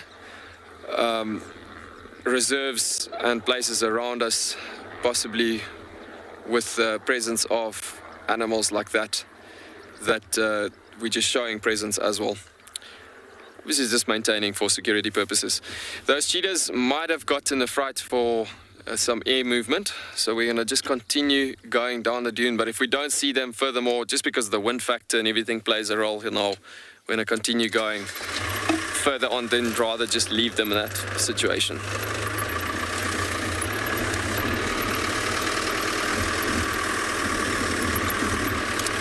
We're going to send you over to Pridelands, back to those lions.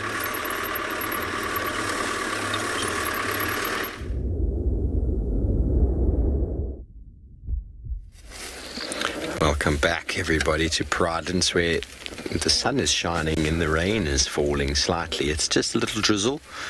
We've managed to get some covers on and we're protecting ourselves, but if it does pick up, we will have to head back. But for the moment, we're still following this beautiful lioness. So what I was talking about before, without knowing much more about her individually, I'm just going to move forward as we go. If she is, for example, pregnant, and it would be, if it is Lagatha, it would be her first litter, then the body starts to sort of do its thing. But when you see a sub-adult lioness, normally you look at the belly and you don't notice the nipples are sort of enlarged and swollen, which seems to be the case with this young lady in front of us.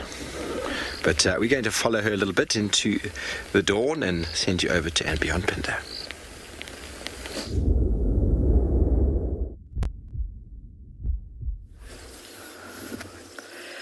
Welcome back. So we've got a few developments here to the lion and lioness that we were following earlier. Moved off, and we came back to where we saw the cubs moving away, found another lion and lioness plus the 3 cubs, and now it looks like the other male, oh, look at the cubs reacting. They're running away from him. This male hasn't even noticed that his brother's on his way. Oh wow, everyone's running away. Even this male, I don't think he doesn't quite know what they're running from just yet. He's like looking around the wrong side of the bush. He's a bit confused. What is going on? He doesn't even know what's going on. He hasn't seen his brother yet. Turn around. Oh no. It's quite funny. They've run behind the bush.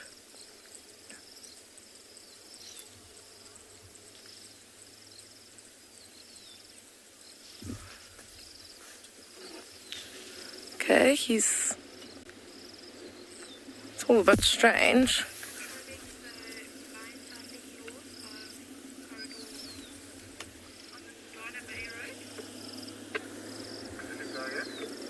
Okay, they've all kind of run behind this bush that this other male is going behind.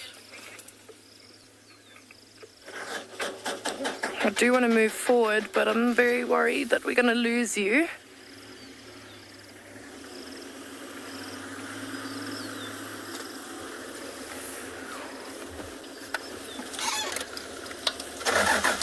Just give it a go and hope for the best. It's a very interesting little he was running. Oh wow. Did you hear that? Oh my gosh. Don't quite know what happened there. That was, I don't know what happened there. I don't know who that was. I can just see the 2 males now. Let's see what happens. Ooh, no, he's acting quite submissive. The one's just lay down behind this bush here. That's the one who's just joined. The one who's been with this female kind of gave him a look, and he literally just lay down at that look. I'm going to move forward a little bit so that you can see this guy behind the bush a bit better. He's acting very submissive. I've got a feeling this might be where that... Oh, there go, Bosani's moved for us as well. Okay, let's see. It's all a bit tense here. I don't quite know why they were all together this morning. But even when we, saw the 3 cubs when they weren't with the lion,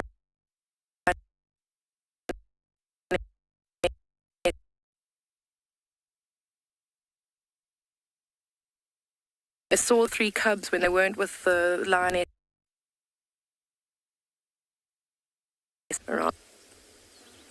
Yeah, but very interesting stuff.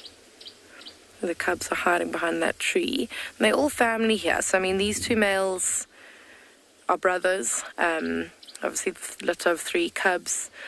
Wow, there's loads of vultures flying over our head at the moment.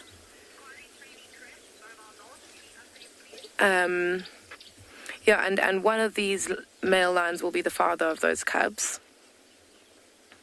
Doesn't really matter who or which one, because they're of the same blood. So they're just happy that their genetics are being passed on, whether it's through him or the brother. They will fight, though, over mating rights. Wow, what a cool scene. It's just vultures pulling in. There must be that giraffe carcass around here. Oh, this male lion's up. He will definitely want to be involved in that carcass, if that is what they're looking for. He's going to try his luck again. Here's the other male. He's definitely keeping an eye on his brother. How the brother's scent marking. So just so that you can tell the difference. Oh, no. When you do see them together, the one male doesn't have any, his eyes are unblemished.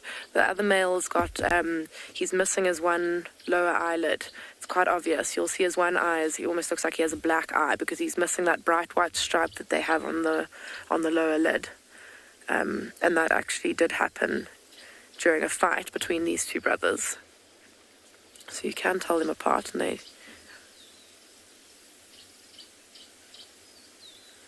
So interesting how sometimes they can be so loving towards one another and sometimes they can be so aggressive. Look, they are walking towards one another now.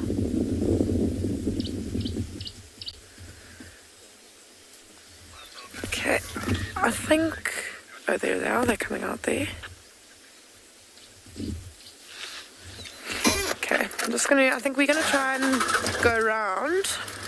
See if we can get an eyes on the carcass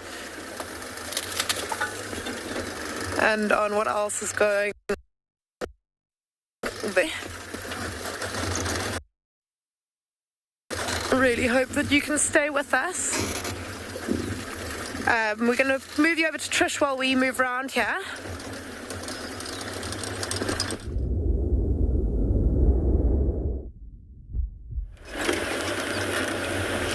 It's such a shame that they've lost giraffes to thunderstorms or to lightning, but of course that does happen.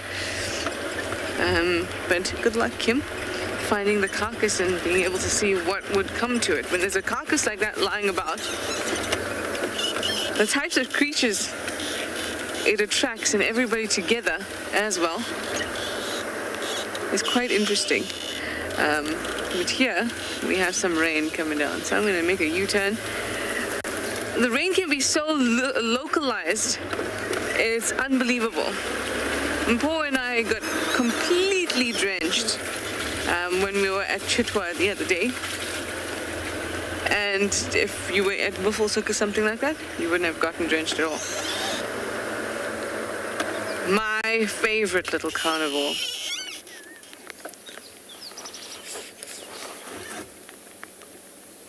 I'm going to just finish up the question that Steph asked, though, about how hippos sleep. Oh, look, so cute. Dwarf Mongoose here. Very quickly, I said that they could go into a shallow area and have their necessary bits to breathe out exposed. But they also have an automated mechanism where they can bob up and down while they sleep in the water so they can still get air. Look at these cuties. Whew.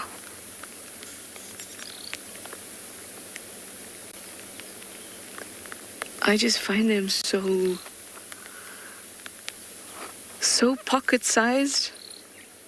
I mean, I wouldn't say it to them because it might scare them, but they look like they would fit very well in a pocket.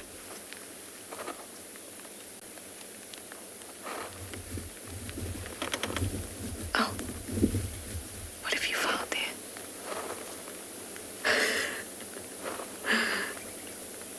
I guess that's the young group.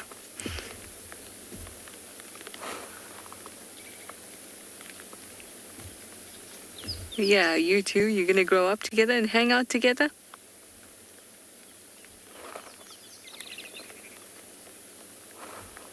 They look like they're going to be good friends.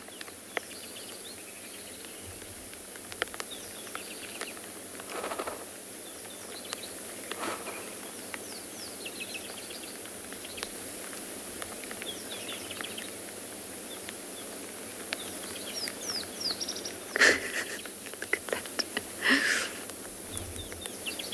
Well, I'm not sure how old these ones are. They're really difficult to age, but you can see that they're most definitely younger than the others. And by about 10 weeks, they're not reliant on mum, or actually the whole business to feed them. They'll go and can hunt for themselves. Although they'll still be part of the business, they'll only disperse at about 2 to 3 years old. Hello, Crested Franklin. You want to be part of this? Let's see what these little things do as this Franklin passes them. Oh! Franklin got a little spooked, and so did the mongoose.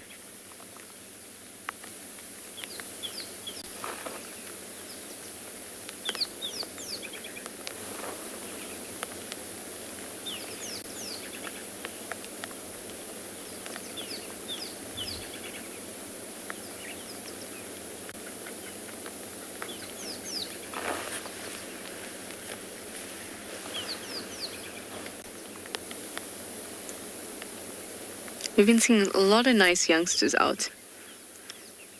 The last few sightings of the Dwarf Mongoose that I've seen.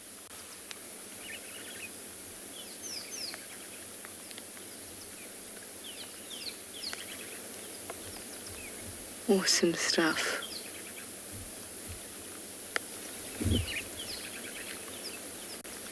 Obviously, being born in a time of abundance is the best time and ensures survival.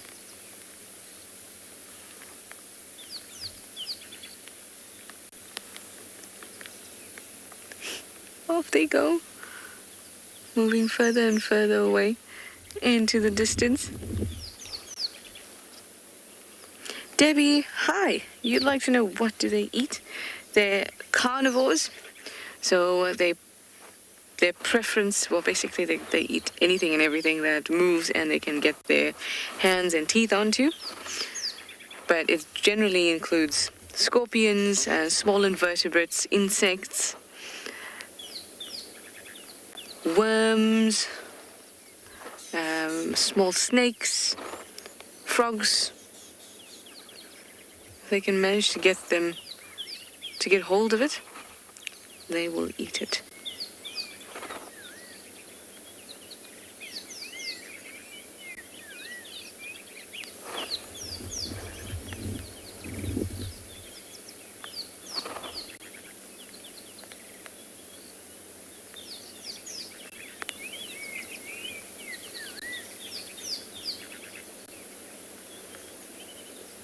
In the background, I'm not sure if you can hear, I can hear black-crowned chagra, I can hear a rattling cesticula, I can hear a sudden black tit. Some really nice sounds.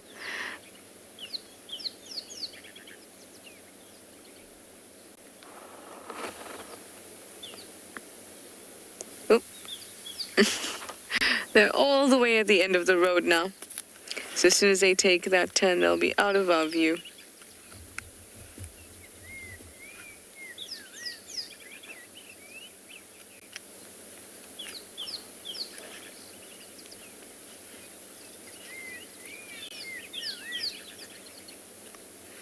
I'm happy to say it has, oh, just as I said, it stopped raining on us.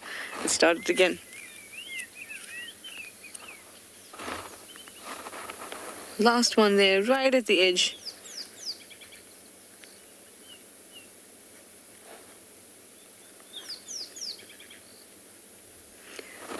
As soon as we move, they'll start to scatter.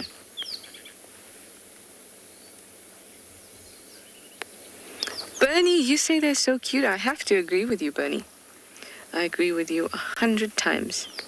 They are very cute. And there's that last little tail.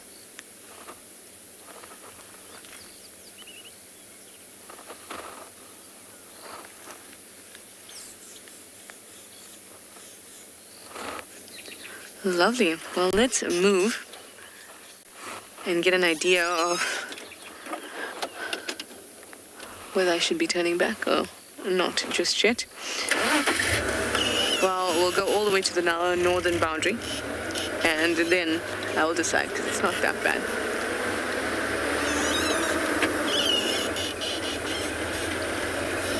I'm so surprised at how few sightings there are today. Not even elephants. Oh, look at this cutie. Look at that. Just hanging out with some mongoose, yo. Look at that. So cute. All right, let me send you over to Steve at Pridelands.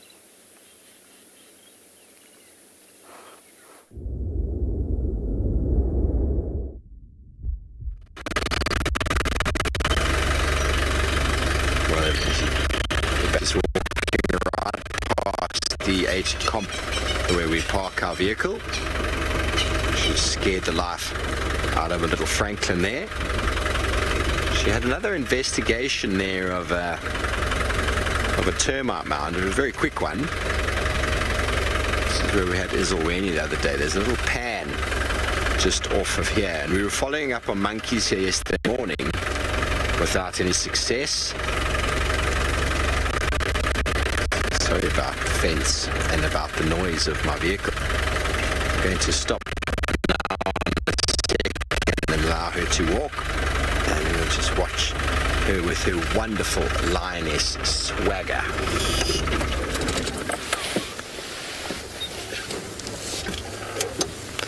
Now, if she keeps on at this line, she's going to cross out into Jijan.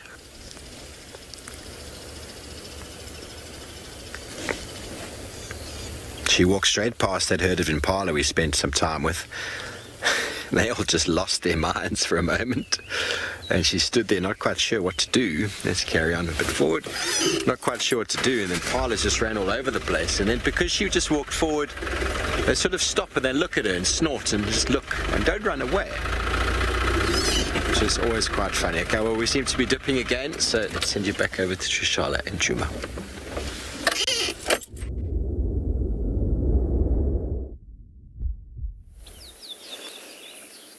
Still here with our mongoose.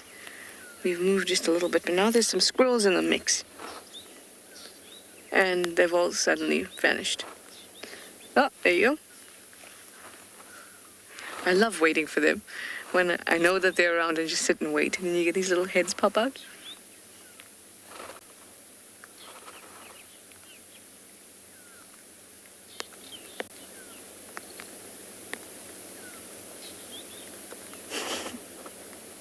More little heads coming out.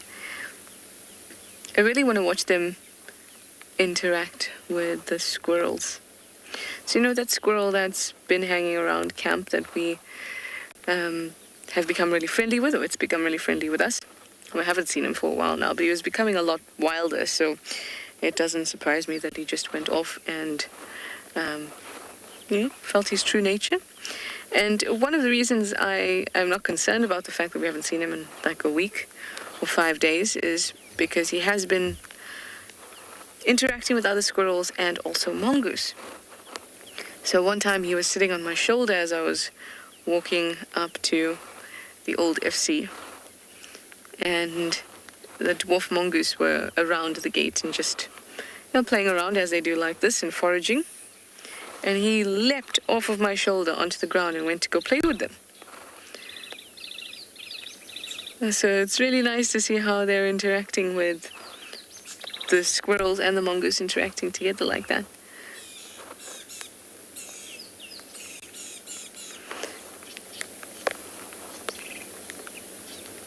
The squirrels are omnivorous, but these guys are carnivorous. So they're not they're not eating fruit and things like that, whereas squirrels most definitely are.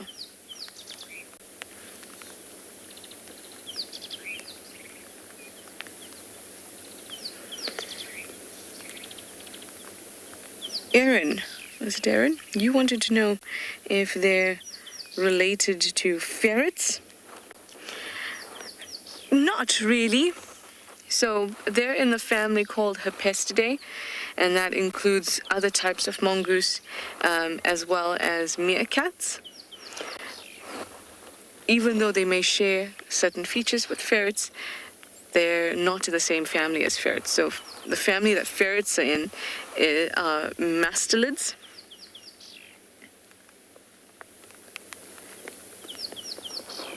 And these guys are not. The mastelids that we get here are like honey badgers.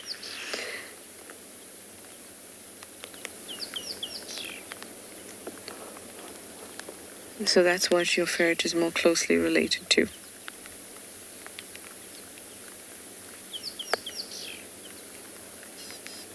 There's also the polecat, which is a mustelid here. I haven't seen one though. So two completely different families.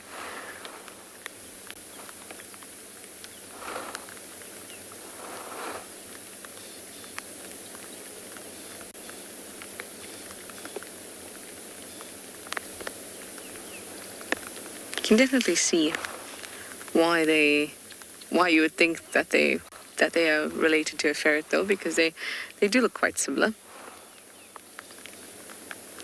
Like a ferret is like a limousine version of a mongoose, visually at least.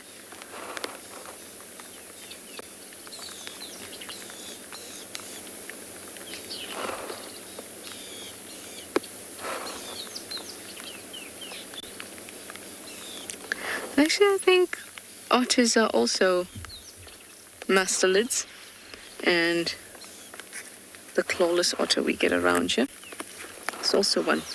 Anyway, lions, lions, lions. Let me send you over to some more lions.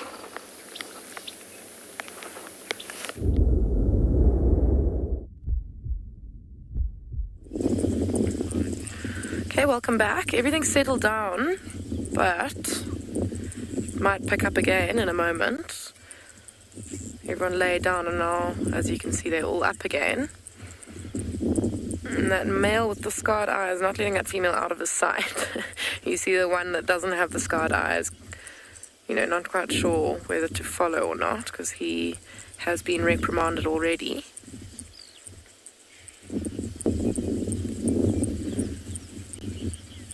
Wait and see what happens here.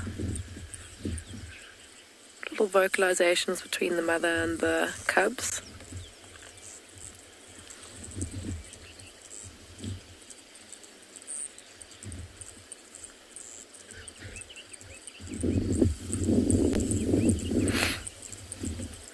All quite interesting stuff happening here. I wonder if the males don't have kind of preferred females in the pride. Just earlier we were with this lion, with the male lion without the scar, and he was with that other female, and they seemed quite happy together. And that scarred male obviously let them go off together. Whereas now, with this older female and that scarred male is definitely taking charge and asserting his dominance over this specific female.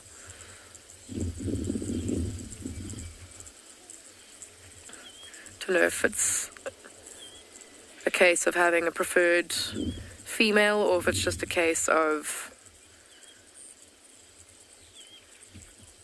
kind of torn or shared domination over the pride in general, just not knowing who to dominate over and, where to assert your authority or where to and when to tell your brother off. We're looking up at that vulture. There's a vulture that's just landed on the tree above them. That's what they're all looking at. Such heavy wing beats, those beautiful big birds. Well, maybe not beautiful, but incredible wingspans and just size. They're up to about a full meter almost. 95 centimeters is how tall they stand, with a wingspan of over 2 meters. So they're quite large birds. I don't know if you'll be able to hear the hissing and screeching that there is in the background.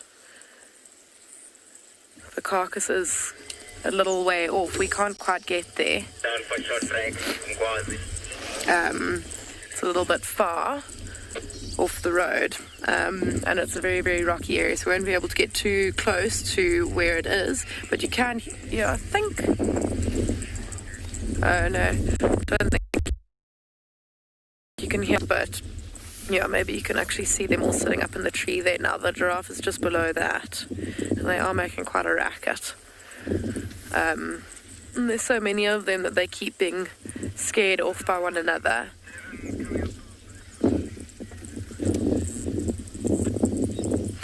To fly off and find roosts maybe a little bit further away from one another. You can see that tree that they're in can hardly hold them all.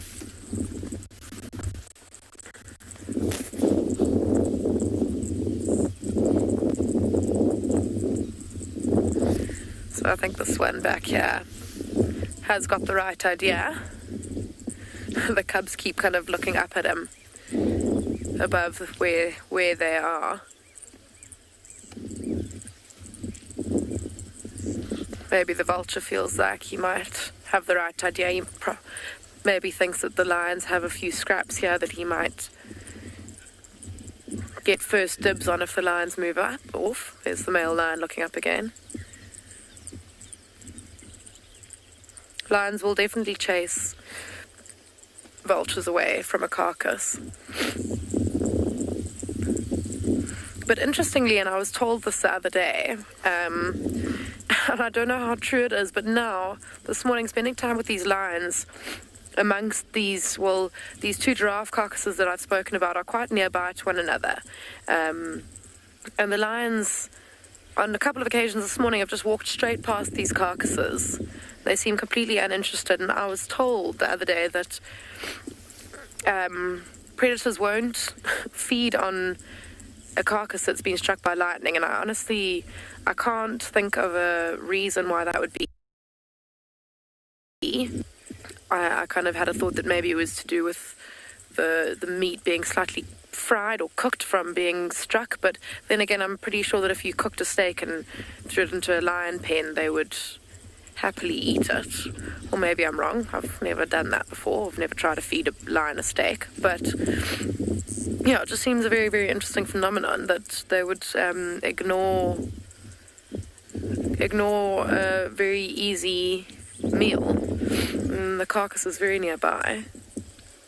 They are quite full because they've been feeding on that buffalo carcass, but with lions, they can eat a lot more, and they're not as full as I've seen them before. Those cubs could definitely fit quite a bit more in, and so could the male lion. So it is very, very interesting that they are not going over to that carcass. And on top of that, how would they know that it's been struck by lightning? Yeah, I don't know. The whole thing's very arbitrary. I'm not sure. I'm going to do a little bit more research on that, see if anyone has ever delved the reasoning behind that.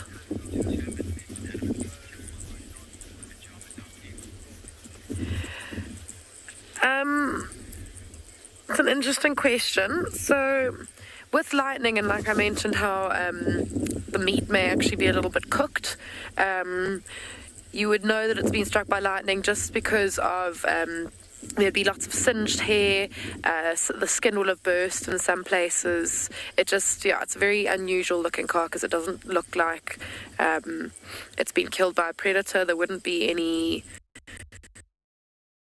wounds where you could see teeth like bite marks or claw marks. So kind of singed hair, burst skin from the impact of the lightning, and possibly even that smell of like burning meat or burning fur or hair. Also, quite likely that if it's after a storm and that has had quite a bit of lightning, and there is a dead giraffe that is maybe too big for a predator to have taken down.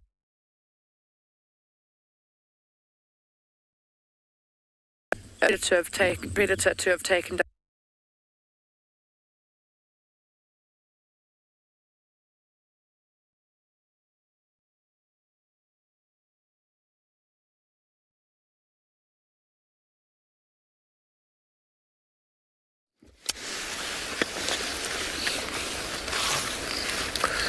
Hi everybody, we're on the northern boundary with Jijan. Jijan is on the right of her and Pradas is on the left. So we've managed to get up ahead, park ourselves in the perfect spot for a little walk by. Now, we'll have to get a proper identification of her if we have not done so yet. I'm just going to be quiet for a moment while she walks past and just enjoy this beautiful scene.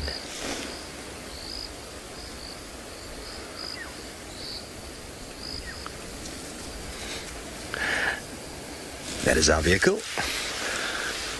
She is a very, very cool lioness, old Lagatha. I think it's Lagatha. You viewers out there would know better than me. We saw her, if it is her, we saw her one evening in the dark from a distance. Oh, and off she goes. Well, I don't know if we can follow her. We're going to try. We're going to keep on this road here, which runs parallel with this one. This is sort of the cut line boundary road. And see if maybe we get another view.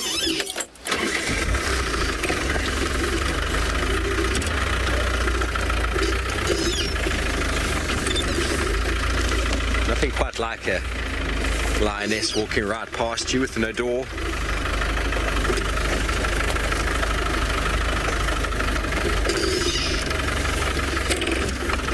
Ricky, it's usually 3-ish. 3 years old, 3.5. Older than boys.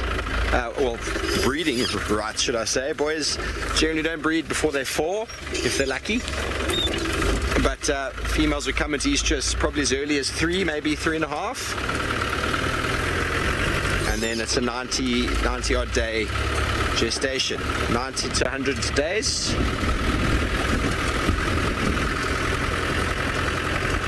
Very cool. Well, it seems like our cell network is working at the moment, which is good. And here she walks. We've caught up with her again. So essentially what this road would have been is there would have been a fence right here, disconnecting Pridelands from Jijani, which is Bulule. And those were pulled down a few years back. So often we talk about sorry about the power lines there, everybody. Unfortunately, it is along the boundary. We talk about in Djuma all the time, we talk about cut lines. Essentially, cut lines are where old fences used to be. They're generally much wider because there was a road on either side, and they're often managed as well as a fire break, because that means you've got to, you've got one property, you've got another property, and they all have their own fire management strategies, and you don't want someone else's runaway fire to jump into your property. So these larger sort of roads will eventually probably become one big road, which they'll maintain as a big road, like a Gowrie cut line, for example, or Gowrie Main, should I say, or Triple M, with a fire break maybe on one side or both. Cut lines on these old properties, we're going to move up, often defined by in their very straight nature. It's very easy to do a straight road and a straight fence. These sort of jigger-jagger fences doesn't make sense. Doesn't make sense to have a jigger-jagger fence. I'm here all morning, everybody, all morning long. We don't really know what her plans are. She hasn't told us. She's just walking. Johan asked me, is she walking off whatever meal she has in her tummy? And we don't know. We didn't see her feeding. I'm pretty sure she has got some food because she didn't even bother with those impala. There wasn't even a thought about the impala. Just slow little... It's quite a nice perspective having a cut line with 2 roads to be able to do these lovely tracking shots that Jandre and David Eastor love so much. Sorry, girl. Sorry, girl.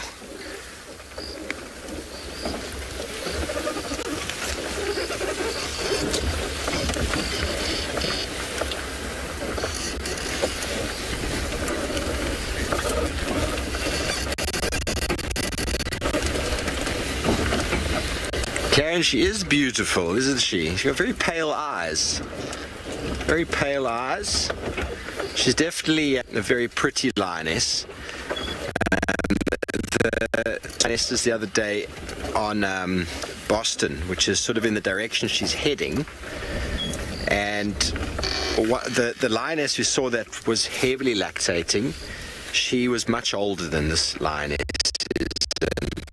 Very, very, very pale, in my opinion, to the lionesses we spent time with in Djuma, but they're just slight changes in the coloration between this area and that.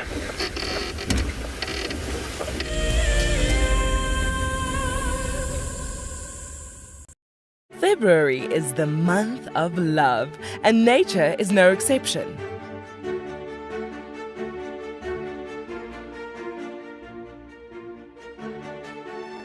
Tristan and Trishala will be igniting the flame to discuss the bonds formed in the African wild. Sign up to become an explorer and join them by the fire on Sunday, the 28th of February. Wild Earth Explorers.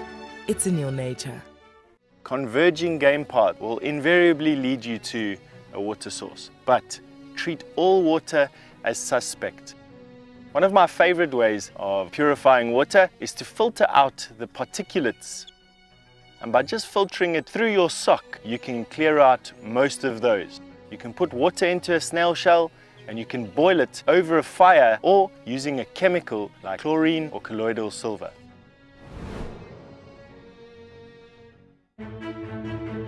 I'm Nikki here at Ambion Ngala in South Africa.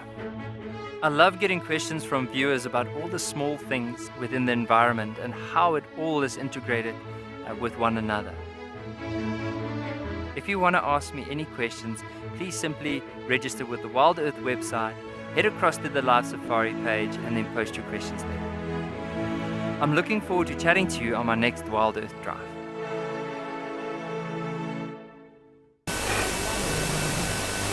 This is a battle of two great carnivores of the African wilderness. Whew. Whoa! You don't want to be under those jaws. Definitely, this round goes to the lion. Look at that. Fantastic. Expect the unexpected here on Wild Earth daily. Hi, I'm Kyle, and I come to you live every day here from Tswalu Kalahari in South Africa. My favorite bird has to be the social weaver. The enormous nest that they create, their survival tactics to inhabit these harsh and unforgiving environments, and as well as their complex social arrangements is truly remarkable. And the interconnectedness with the ecosystem shows us that we are too. Catch up with the guides daily here on Wild Earth.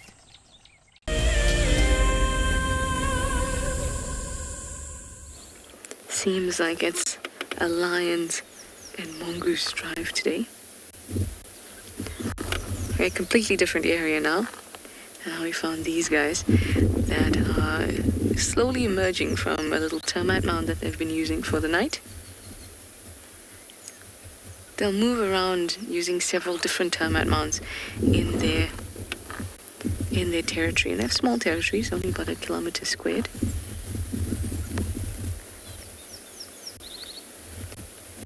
And they'll spend the night at different mounds in that territory, so don't just stay at one always.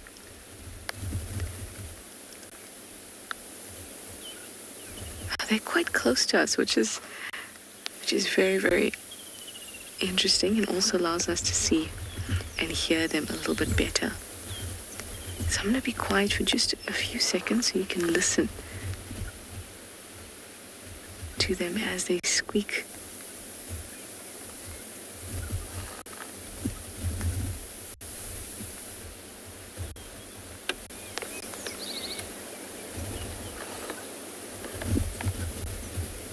Of course they're going to be quiet when I say that.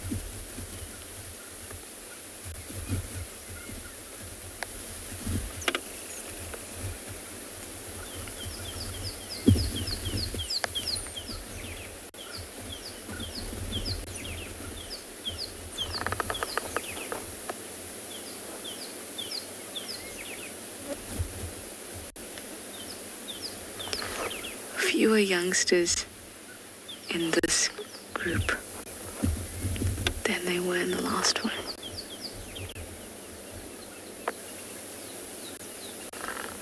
If you were wondering about the Hyena Den, I did go past there. It was not active. Sorry, I meant to tell you that earlier.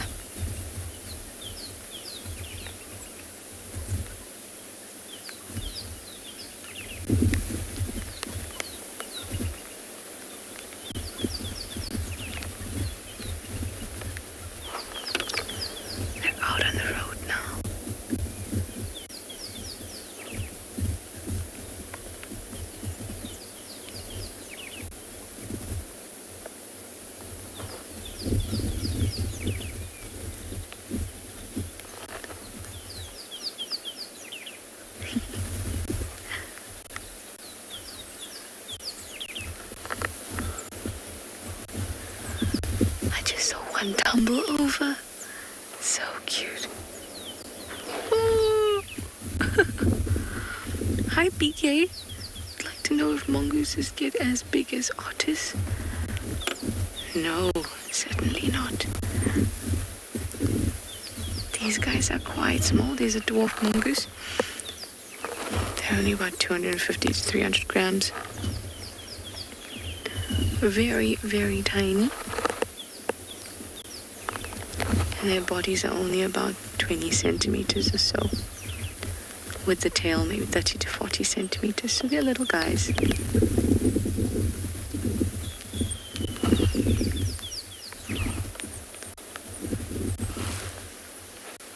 They're being quite playful, which is nice. It's just that they're all over the place. So as soon as we concentrate on one part, someone else goes tumbling in another area.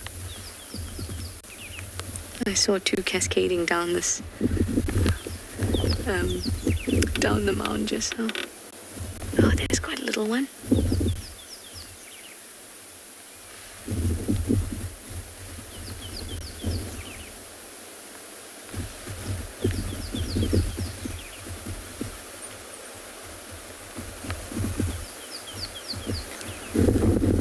Everyone's getting ready to go out foraging.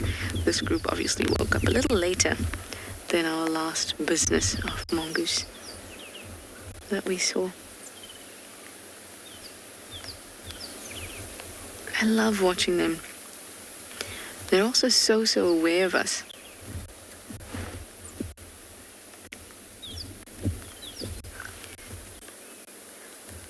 I like the meerkats in Tswalu. Mongoose can, or dwarf mongoose can also get be habituated to human presence, and we may be able to approach them on foot.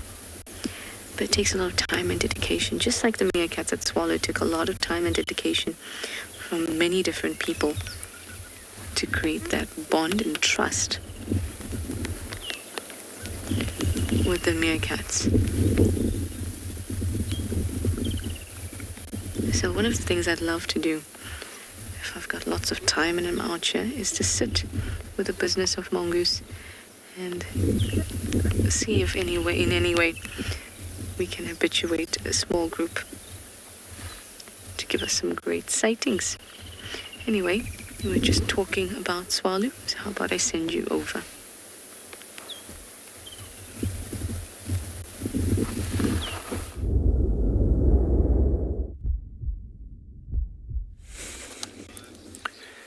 Welcome back, folks. Look at this beautiful entrance-like situation happening here. It's a very interesting structure happening here. As you can obviously see, we've left that area where we had that female cheetah with her youngsters. The wind was quite strong. As you can still hear the wind being extremely strong still in this area. It's just stressing out the animals a bit more in that formation. So we've rather just left that animal as she was a bit worried with the wind formation there. So we just left that area completely, just respecting her as she disappeared off into the thickets there. But coming back to this beautiful, interesting structure here, you can see on the beginning of this, like it looks like a channel or like a passage coming up into this area. And there, as Morgan is framing that tracks very nicely, it's very cool actually seeing those tracks. Now these are the porcupine tracks that goes into here, and you can see they were hard at work here last night. As I was saying early this morning when we spoke about those coils of the porcupine, it's really cool seeing. Now I've explained and I've touched a tiny bit on the subject of how these holes get started, but generally just one hole, as the aardvark will dig a hole in an area like this, and so it gets to a point that then the aardvark will leave after about 2 weeks or so, because then otherwise, if the aardvark feeds continuously at dramatic amounts and at a huge pace actually at night, feeding on an area with termites and ants and so on, so then they will abandon the hole and it's just completely open. And then porcupines will come along, and this is where they will hollow it out in many different chambers and channels. Where Morgan is zoomed in there, it goes around the corner there into that spot where he's at now, behind that little bush, and there it drops about, believe it or not, about 2 to 3 meters on the ground, where you can still see So I could literally walk in there standing up. And the soils in the bottom of the dune streets are quite much harder, actually. And it reaches to a certain depth where you can actually stand up walking into these burrows. It becomes almost like a cave. But if you look at the different channels that goes into here, it's so interesting because it becomes eventually a big family unity that lives in a burrow system like this. And you could get to a spot in time where you could get like a family of 6 porcupines. The most porcupine youngsters I've seen from a burrow like this was about 5 of them walking out and about. And obviously with their 2 parents. But yeah, very cool actually seeing this formation. As we spoke about the coils this morning, now this adds up to the story of what we spoke about. Very interesting thinking about how big this is now. In the whole screen, as it's framed now, we're looking at about a radius of about roughly 15 to 16 meters all the way around the edge of this burrow system channels as it comes through. But yeah, still only one entrance way down at the bottom, one central concentration of an entrance down at the bottom, but many different entrances and passages from many different directions. Now, as Morgan's going to zoom into the front of this burrow system right here, you're going to see there, very interesting how they hollow out, coming back to the cedar tracks here that you can see on the front end of this passage. There's a little twig and a stem that's like sort of, it looks like it's buried underground, or just a few drops. There we go, we reached that spot. So you can see how the porcupine is even duck in, he's obviously, as he's digging out the soil and hollowing it out and so on, it's basically where they chew the roots and tubers basically of these particular plants in this environment and so on. So a lot of moisture from roots, tubers in this environment that they pick up on close to the burrow systems, close to the dune streets ends. Coming back to like we spoke very much about the eland's bean a couple of days ago, talking about big roots and tubers that they have as well, and so that the porcupines will make use of in this environment for that nutrients. But yeah, sometimes at the entrances of these burrow systems and so on, you could easily get to a point where you'll find old abandoned carcasses from hyenas and hyenas that's been leaving remains of bones and carcasses and so, and then you get to a point that they drag it back into these burrow systems. Before we went live, I wanted to get to a point where we could actually see some of those bones, but there was unfortunately no bone material being put into there, dragged into the burrow system. But yeah, pretty cool. We're going to take you over to a beautiful carcass on the other side of the country.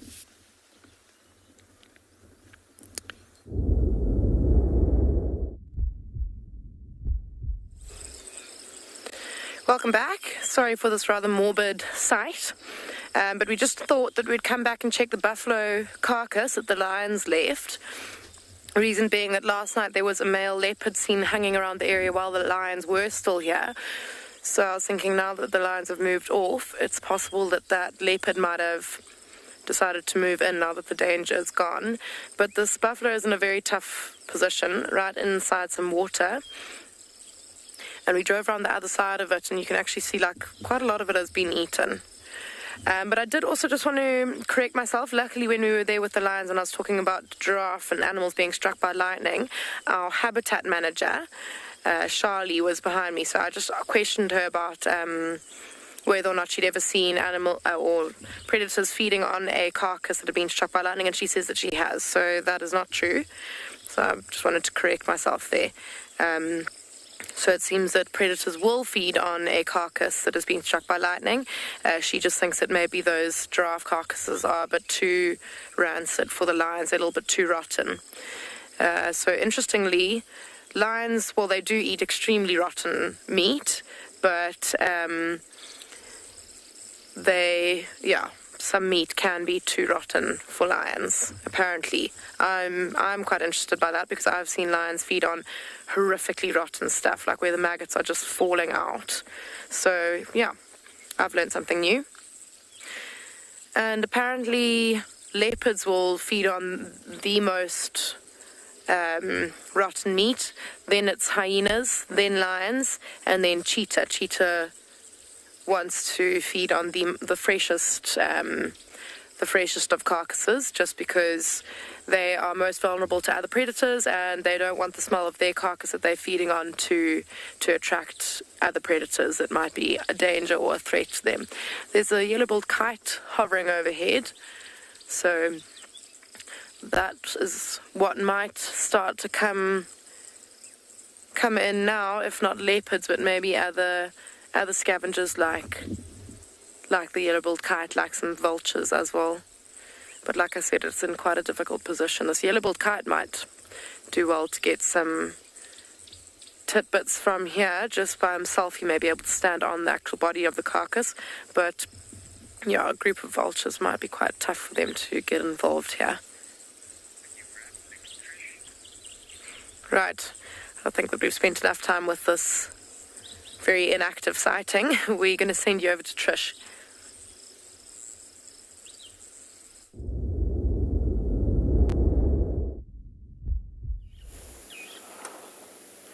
We have swung around back towards quarantine, so we have all these wonderful antelope to look at, or some zebra and some impala.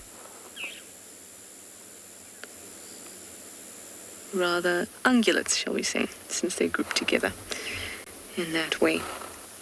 Odd and even-toed, yeah?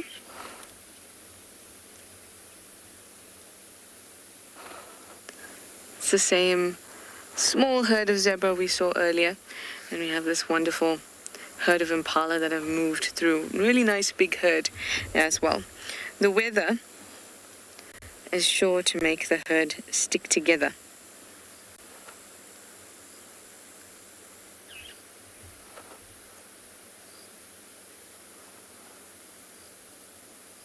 On days where it's nice and still and warm, you'll find them dispersed all over quarantine. But weather like this, breezy, overcast, they stick together.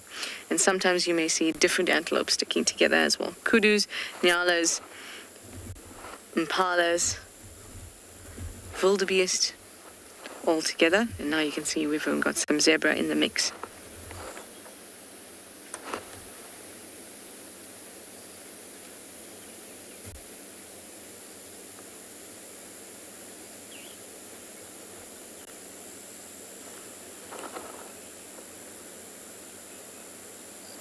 Amber, that's an excellent question. You'd like to know if prolonged wet conditions causes any type of hoof damage or disease. I really don't know. I don't have much experience with horses either. But we know that they have basically the same type of hoof, with just very subtle differences. So if there are issues that you'd find with a domestic horse that are linked to excess moisture, I'm sure that it could affect zebras too.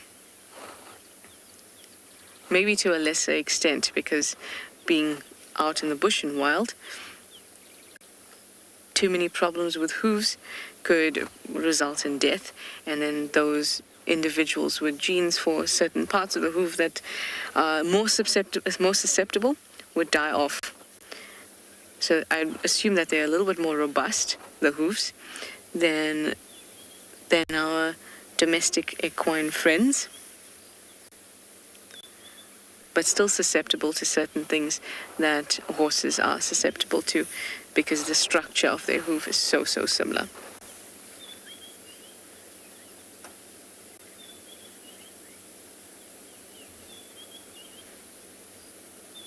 It's a small group, this family, Equidae.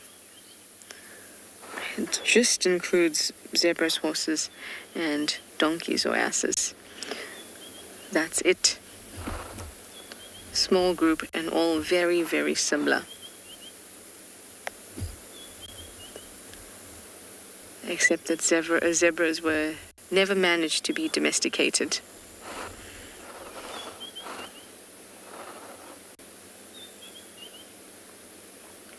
Lindsay, you'd like to know if breeding pairs of zebra always stay in the same herd? Well, they aren't really breeding pairs. So what it is one stallion and many females, and we call that a harem. When there's one male and many females, it's called a harem. Hippos also have that kind of social system, and so he will mate with all of the females in his group. So they don't stick together, or at least not to one female. And then your other part of the question leads me to basically explain that the males will not always stay the same either. So another male could come in and fight for this male's harem and then take over. So there's no sticking together of the mating pairs. Whoever is in his harem, and he'll collect other females into his harem as well. Maybe a male will collect, another male will come and collect the female from his harem. So it moves quite a bit with who mates with who, or whom.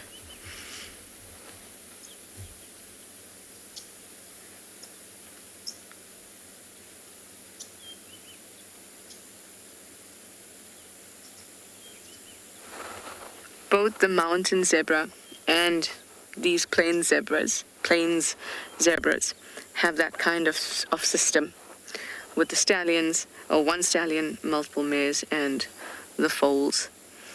But a Grevy's zebra, they don't have that kind of social system. Theirs is more promiscuous, and there's territories established by the stallions, and then they will try and lure or push females into their territory and then mate with them, and then that's much more promiscuous because they're going in and out of the territory, so there's no collection or harem of mares.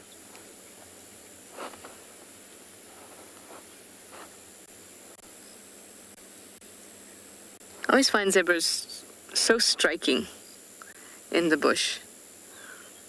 There's nothing else that can resemble them. Mandy, you'd like to know what these dark bumps on the lower legs of the impalas are? They're called Fetlock Glands, or metatarsal glands. And just there on the back legs. They kind of look like two big moles. But their purpose is not well understood. But the idea or the thought is that somehow it allows the impalas to regroup after they've been scattered by use of volatile chemicals, so chemicals that can easily evaporate, and so they can be smelled easily by other members of the herd. You might say pheromones, but we don't really understand what it is. All we think is that it leaves some sort of chemical signature as the impala runs off so that they can regroup.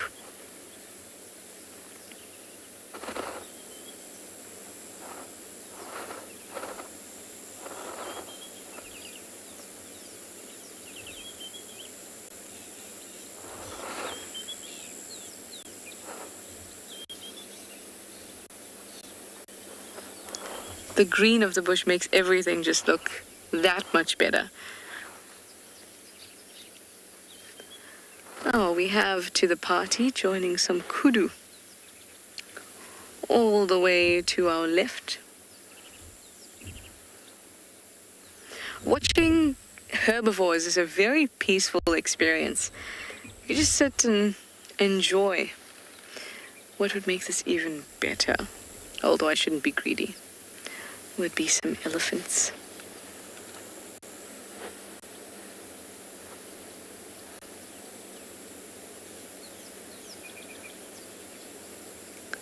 There's some kudu just moving out of sight and behind that bush.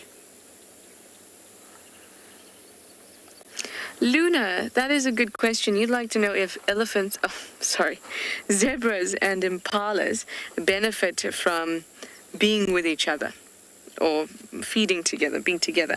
They do. Any antelopes, whenever antelopes come together, they are benefiting in a very fundamental way. That is more eyes, more ears. There's also a height difference. So what the impalas may see or hear will not be at the same level, eye level, as the zebras. So in order to protect themselves from any predators, the more eyes and ears they have in this group, and the different strength of the different senses, and things like different heights and stuff like that, is very beneficial. Because if the zebra starts alarming and gets nervous about something, the impala will too, and vice versa. Same goes for the kudu.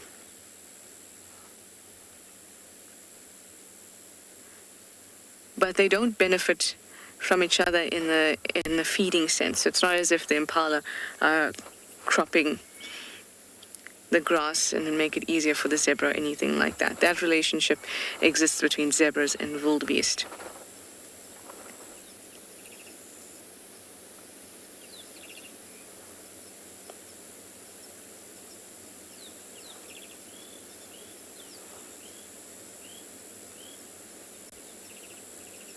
I see some of our really young males are starting to get tiny, tiny little horns. Just kind of bumps on their heads.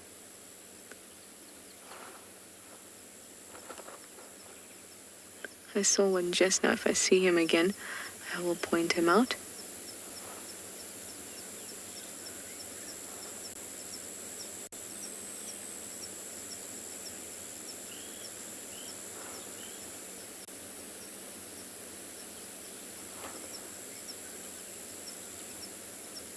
Isn't it peaceful to just watch them?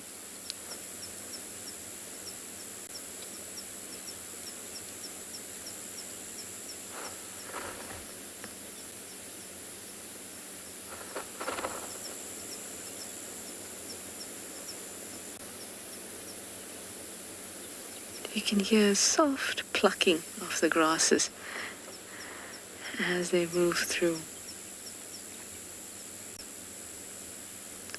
Remember, these guys are not in competition at all. Zebras are bulk grazers. They have no threat to the impala. The impala are just eating bits of grass here and there, not in bulk. They'll be browsing as well because they're mixed feeders. The kudu that came past now hiding behind a bush, they're browsers. So everybody is just fitting in. But still enough in common, such as being herbivores and looking out for predators.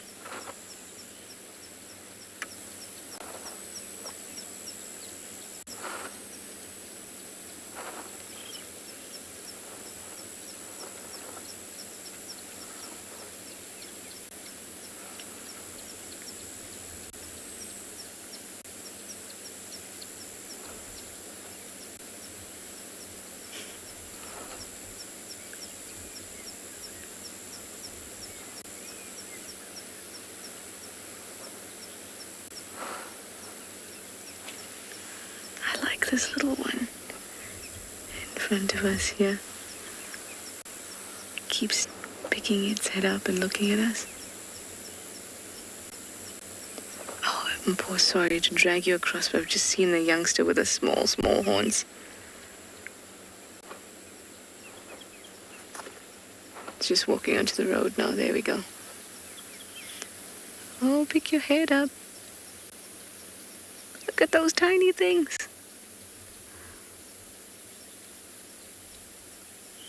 Look, Mama Daika.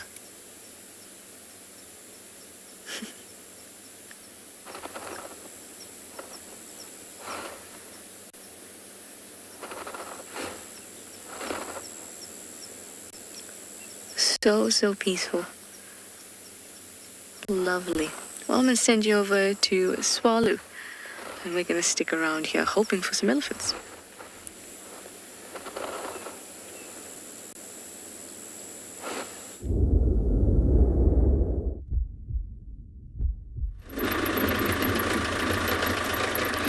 Welcome back, folks.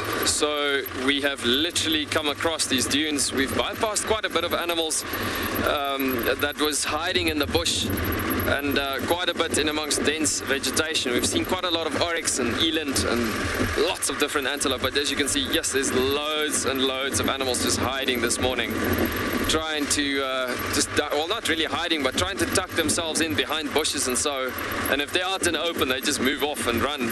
Looks like there's a territorial male wildebeest coming up in front here as well. That's coming across. There's some oryx to our right that's also hiding, also trotting across, and a roan antelope to the left-hand side as well. Another roan antelope. But yeah, this oryx is actually quite nicely represented on the right-hand side here. See the wildebeest coming out on the right-hand side with the oryx. Looks like he's still got like a spaghetti vein coming out there. It's actually not a spaghetti vein, but yeah, one of the creepers of some of the Maremia plants that's in the area.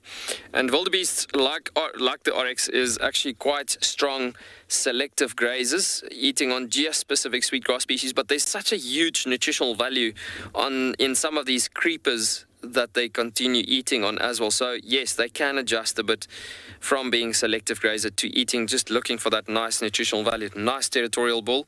And he's obviously joined by these guys in this territory. Beautiful oryx bull coming through there as well. And look at the amount of white colors and markings in the face, as we spoke about it earlier with regards to the roan antelope, looking at that beautiful amount of white in the face.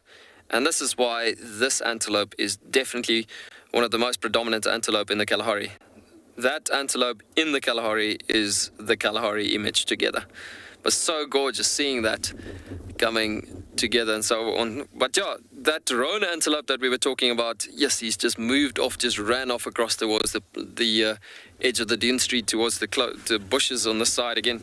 Looks like he's moved off completely towards that edge. But yeah, these antelope are obviously a lot of territorial animals coming together here because it's not herd animals. And so in that situation, they are just helping each other out for comfort in this formation because of the wind being so strong this morning. So being in that situation, that they, being a territorial bull, obviously they're being solitary in their territories. Some of them are in coalitions together, forming up for safety numbers. But yeah, in this situation, they are just different species helping each other out in their territorial formations. We're going to take a drive over the dune top and see what we see on the other side. Your smaller predators and other animals that is going to be afraid of this wind, especially trying to tuck themselves in, is definitely going to be a bit more difficult from now onwards. It's midday. It's going to get the heat of the day as well, so animals will definitely be trying to tuck in, try to lie down on the edge of these bushes and in the shade, well, cover off. And the grasses are quite tall in this area as well, so being so tall gets to a point that they hide away also quite a bit. We're going to speed up. Oh, it's a stunning sable antelope. As I was about to, going to speed up just to get over to the dune top. Stunning sable just popping out there too, and he just disappeared in behind the dune top as well, as there's quite a bit of top of this dune. Because we're going to need a bit of momentum. I wanted to just get to that point where we could quickly see him. Oh, there's a Cory bustard flying across as well. Yes, there's lots of activity actually, but everything's just trying to hide. That Cory bustard is also gone. Everything's trying to disappear from any sound movement that's coming through in a certain given area and so on. Because everything that approaches an area is a surprise factor to animals at the moment with the wind. So we're going to just speed up a bit to get to this dune top.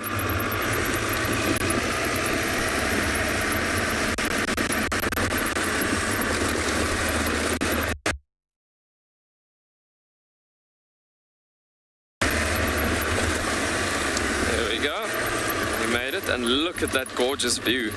I actually just want to turn in here quickly just to show you guys a bit of this stunning view between the mountains and the dunes of this area. Beautiful, beautiful. Just look at that gorgeous view stretching out in the bottom from this the first dune top, if you wish, from the mountains going out west. Such a stunning view coming at this area. And you can hear the wind actually just coming through again over there. But yeah, lots of animals trying to hide, trying to get away. If they've been surprised, just run off. That typical incident. See the wind on the grasses as well, pushing through quite a bit. But what a gorgeous view.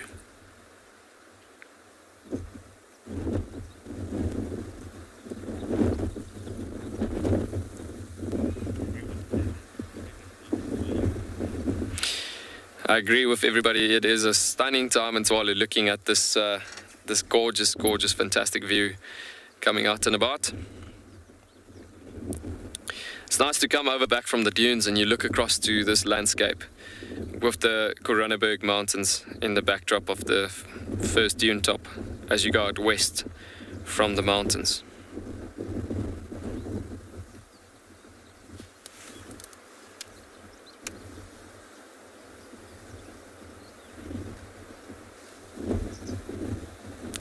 So amazing just hearing that wind breeze yet. I mean, yes, it's a stressful time for animals, but it's so stunning to just hear the peaceful sounds coming through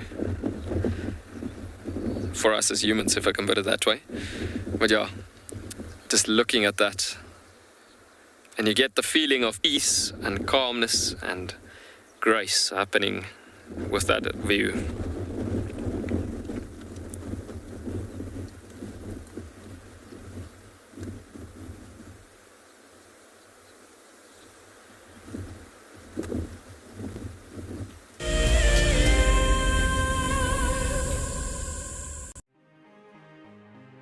Hi, I'm Lisa. I'm here in Northern California. This is an Anna's hummingbird. We love seeing him because he brings a little magic and energy to our cold, wintry backyard. In the winter, they politely visit one at a time, but in the summer, they gorge themselves in groups to prepare for their long migration south. As the hummingbirds fly south, over 1 million of these Canadian geese travel the Pacific Flyway from the Arctic to spend the winter with us. They like wetlands and we're in a drought, but they seem pretty happy on the dry bank of Folsom Lake here.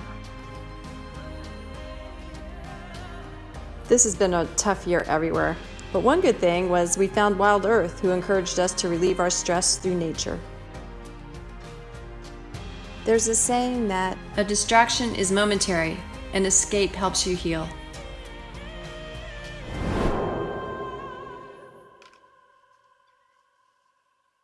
Being a safari driver requires some serious multitasking ability. You've got to be able to talk, look at the road, steer, and occasionally get the vehicle into the right gear. Do not crash into any trees. Oh, that's a dozy. Just jump into the car and hope for the best, and you'll see where it takes you. No, I'm just kidding. I'm surprised they're moving as fast as that didn't go well. Who is the best driver? Well, me, of course, although some of the cam ops might disagree. My name is Ross and I'm a field guide at and beyond Pinde Private Game Reserve. I love getting questions from guests on Wild Earth because I love sharing and learning information about nature with new people, and it also makes me feel like you're all joining me in real life.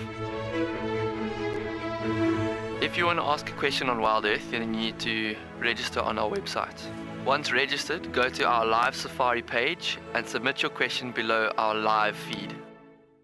Looks like it's a very difficult climb because every time it tries to climb, the ground is breaking, so it slides down. But it's the only one. Look at that. That is the call of desperation with a cub. It's like, what are you doing, mommy?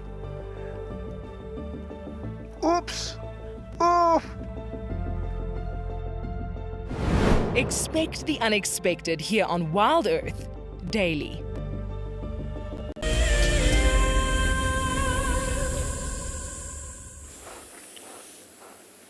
We're just still sitting here and enjoying it because it's so wonderful to sit with all these herbivores. I'm just going to be quiet. I want you to hear the sound.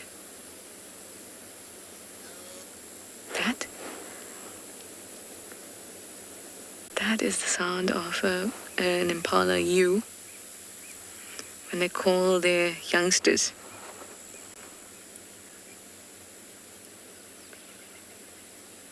It's quite an odd sound.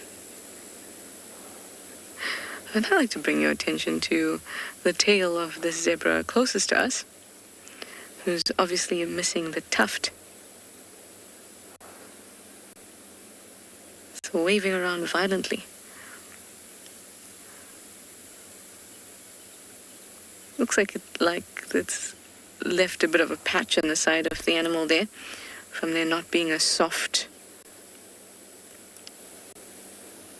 hairy bit. See, there's a nice example with the zebra behind it that has that nice long lush tail. So the one without the end of the tail must suffer quite a bit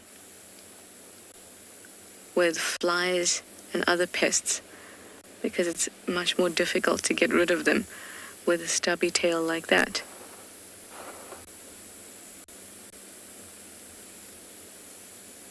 And one thing I wanted to mention to you about zebras as well, because a couple days ago, when we're out here, it all leaks, merges into one day, but I'm sure it was a couple days ago, I was asked about whether there's any natural cross-species or breeding that goes on. Hello, yellow-billed oxpecker. And we had quite a lengthy discussion about it, and then I also went back and I did some reading, and there has been evidence of interbreeding naturally between plains and Grevy's zebra. So that's not people breeding them, because people do breed zebra and donkey and make zonkies. I've seen one of those recently, but that's all man-made. But the Grevy's and plain zebra have been known to interbreed, and there has been evidence of that. But then in our discussions previously, we spoke about how even if animals do interbreed, they're not going to produce fertile offspring. And this was a great example, because the offspring of the Grevy's and the plain zebra were not followed conclusively, but it is very, very, very likely that they were infertile. Because apart from small genetic differences, they actually have a different number of chromosomes between those two species. So it's unlikely that they would have produced fertile offspring. But I thought that was an interesting example, since we see zebras around. And we know why that didn't work, because of the chromosomal number.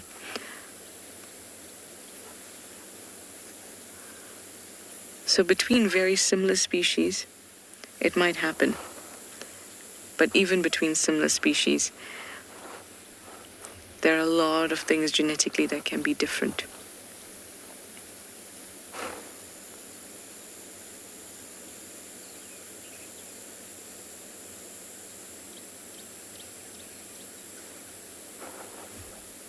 They even you can get a zoni, which is a cross between a zebra and a pony. Leslie, you'd like to know, why do zebras have a mane? That is an excellent, excellent question. A mane provides a way to make yourself look bigger,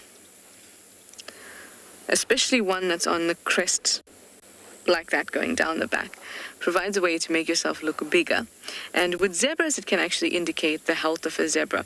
If it's not standing up straight, then there may be some health and nutrition concerns with that zebra.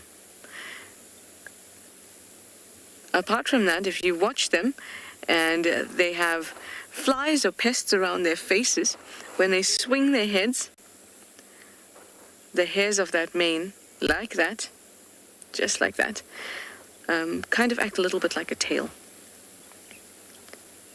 And swoosh anything away. Oh, look at this zebra is behaving very, very well today. Extra pay for you today, zebra. Showing us exactly what we're talking about. I find their geometric patterns stunning, but my favorite part is the geometric pattern on the face, that diamond. Too beautiful. Well, we've had an epic morning. Lots and lots of lions. That lion sighting in Pridelands is beautiful and special. So let's hope for even better this afternoon.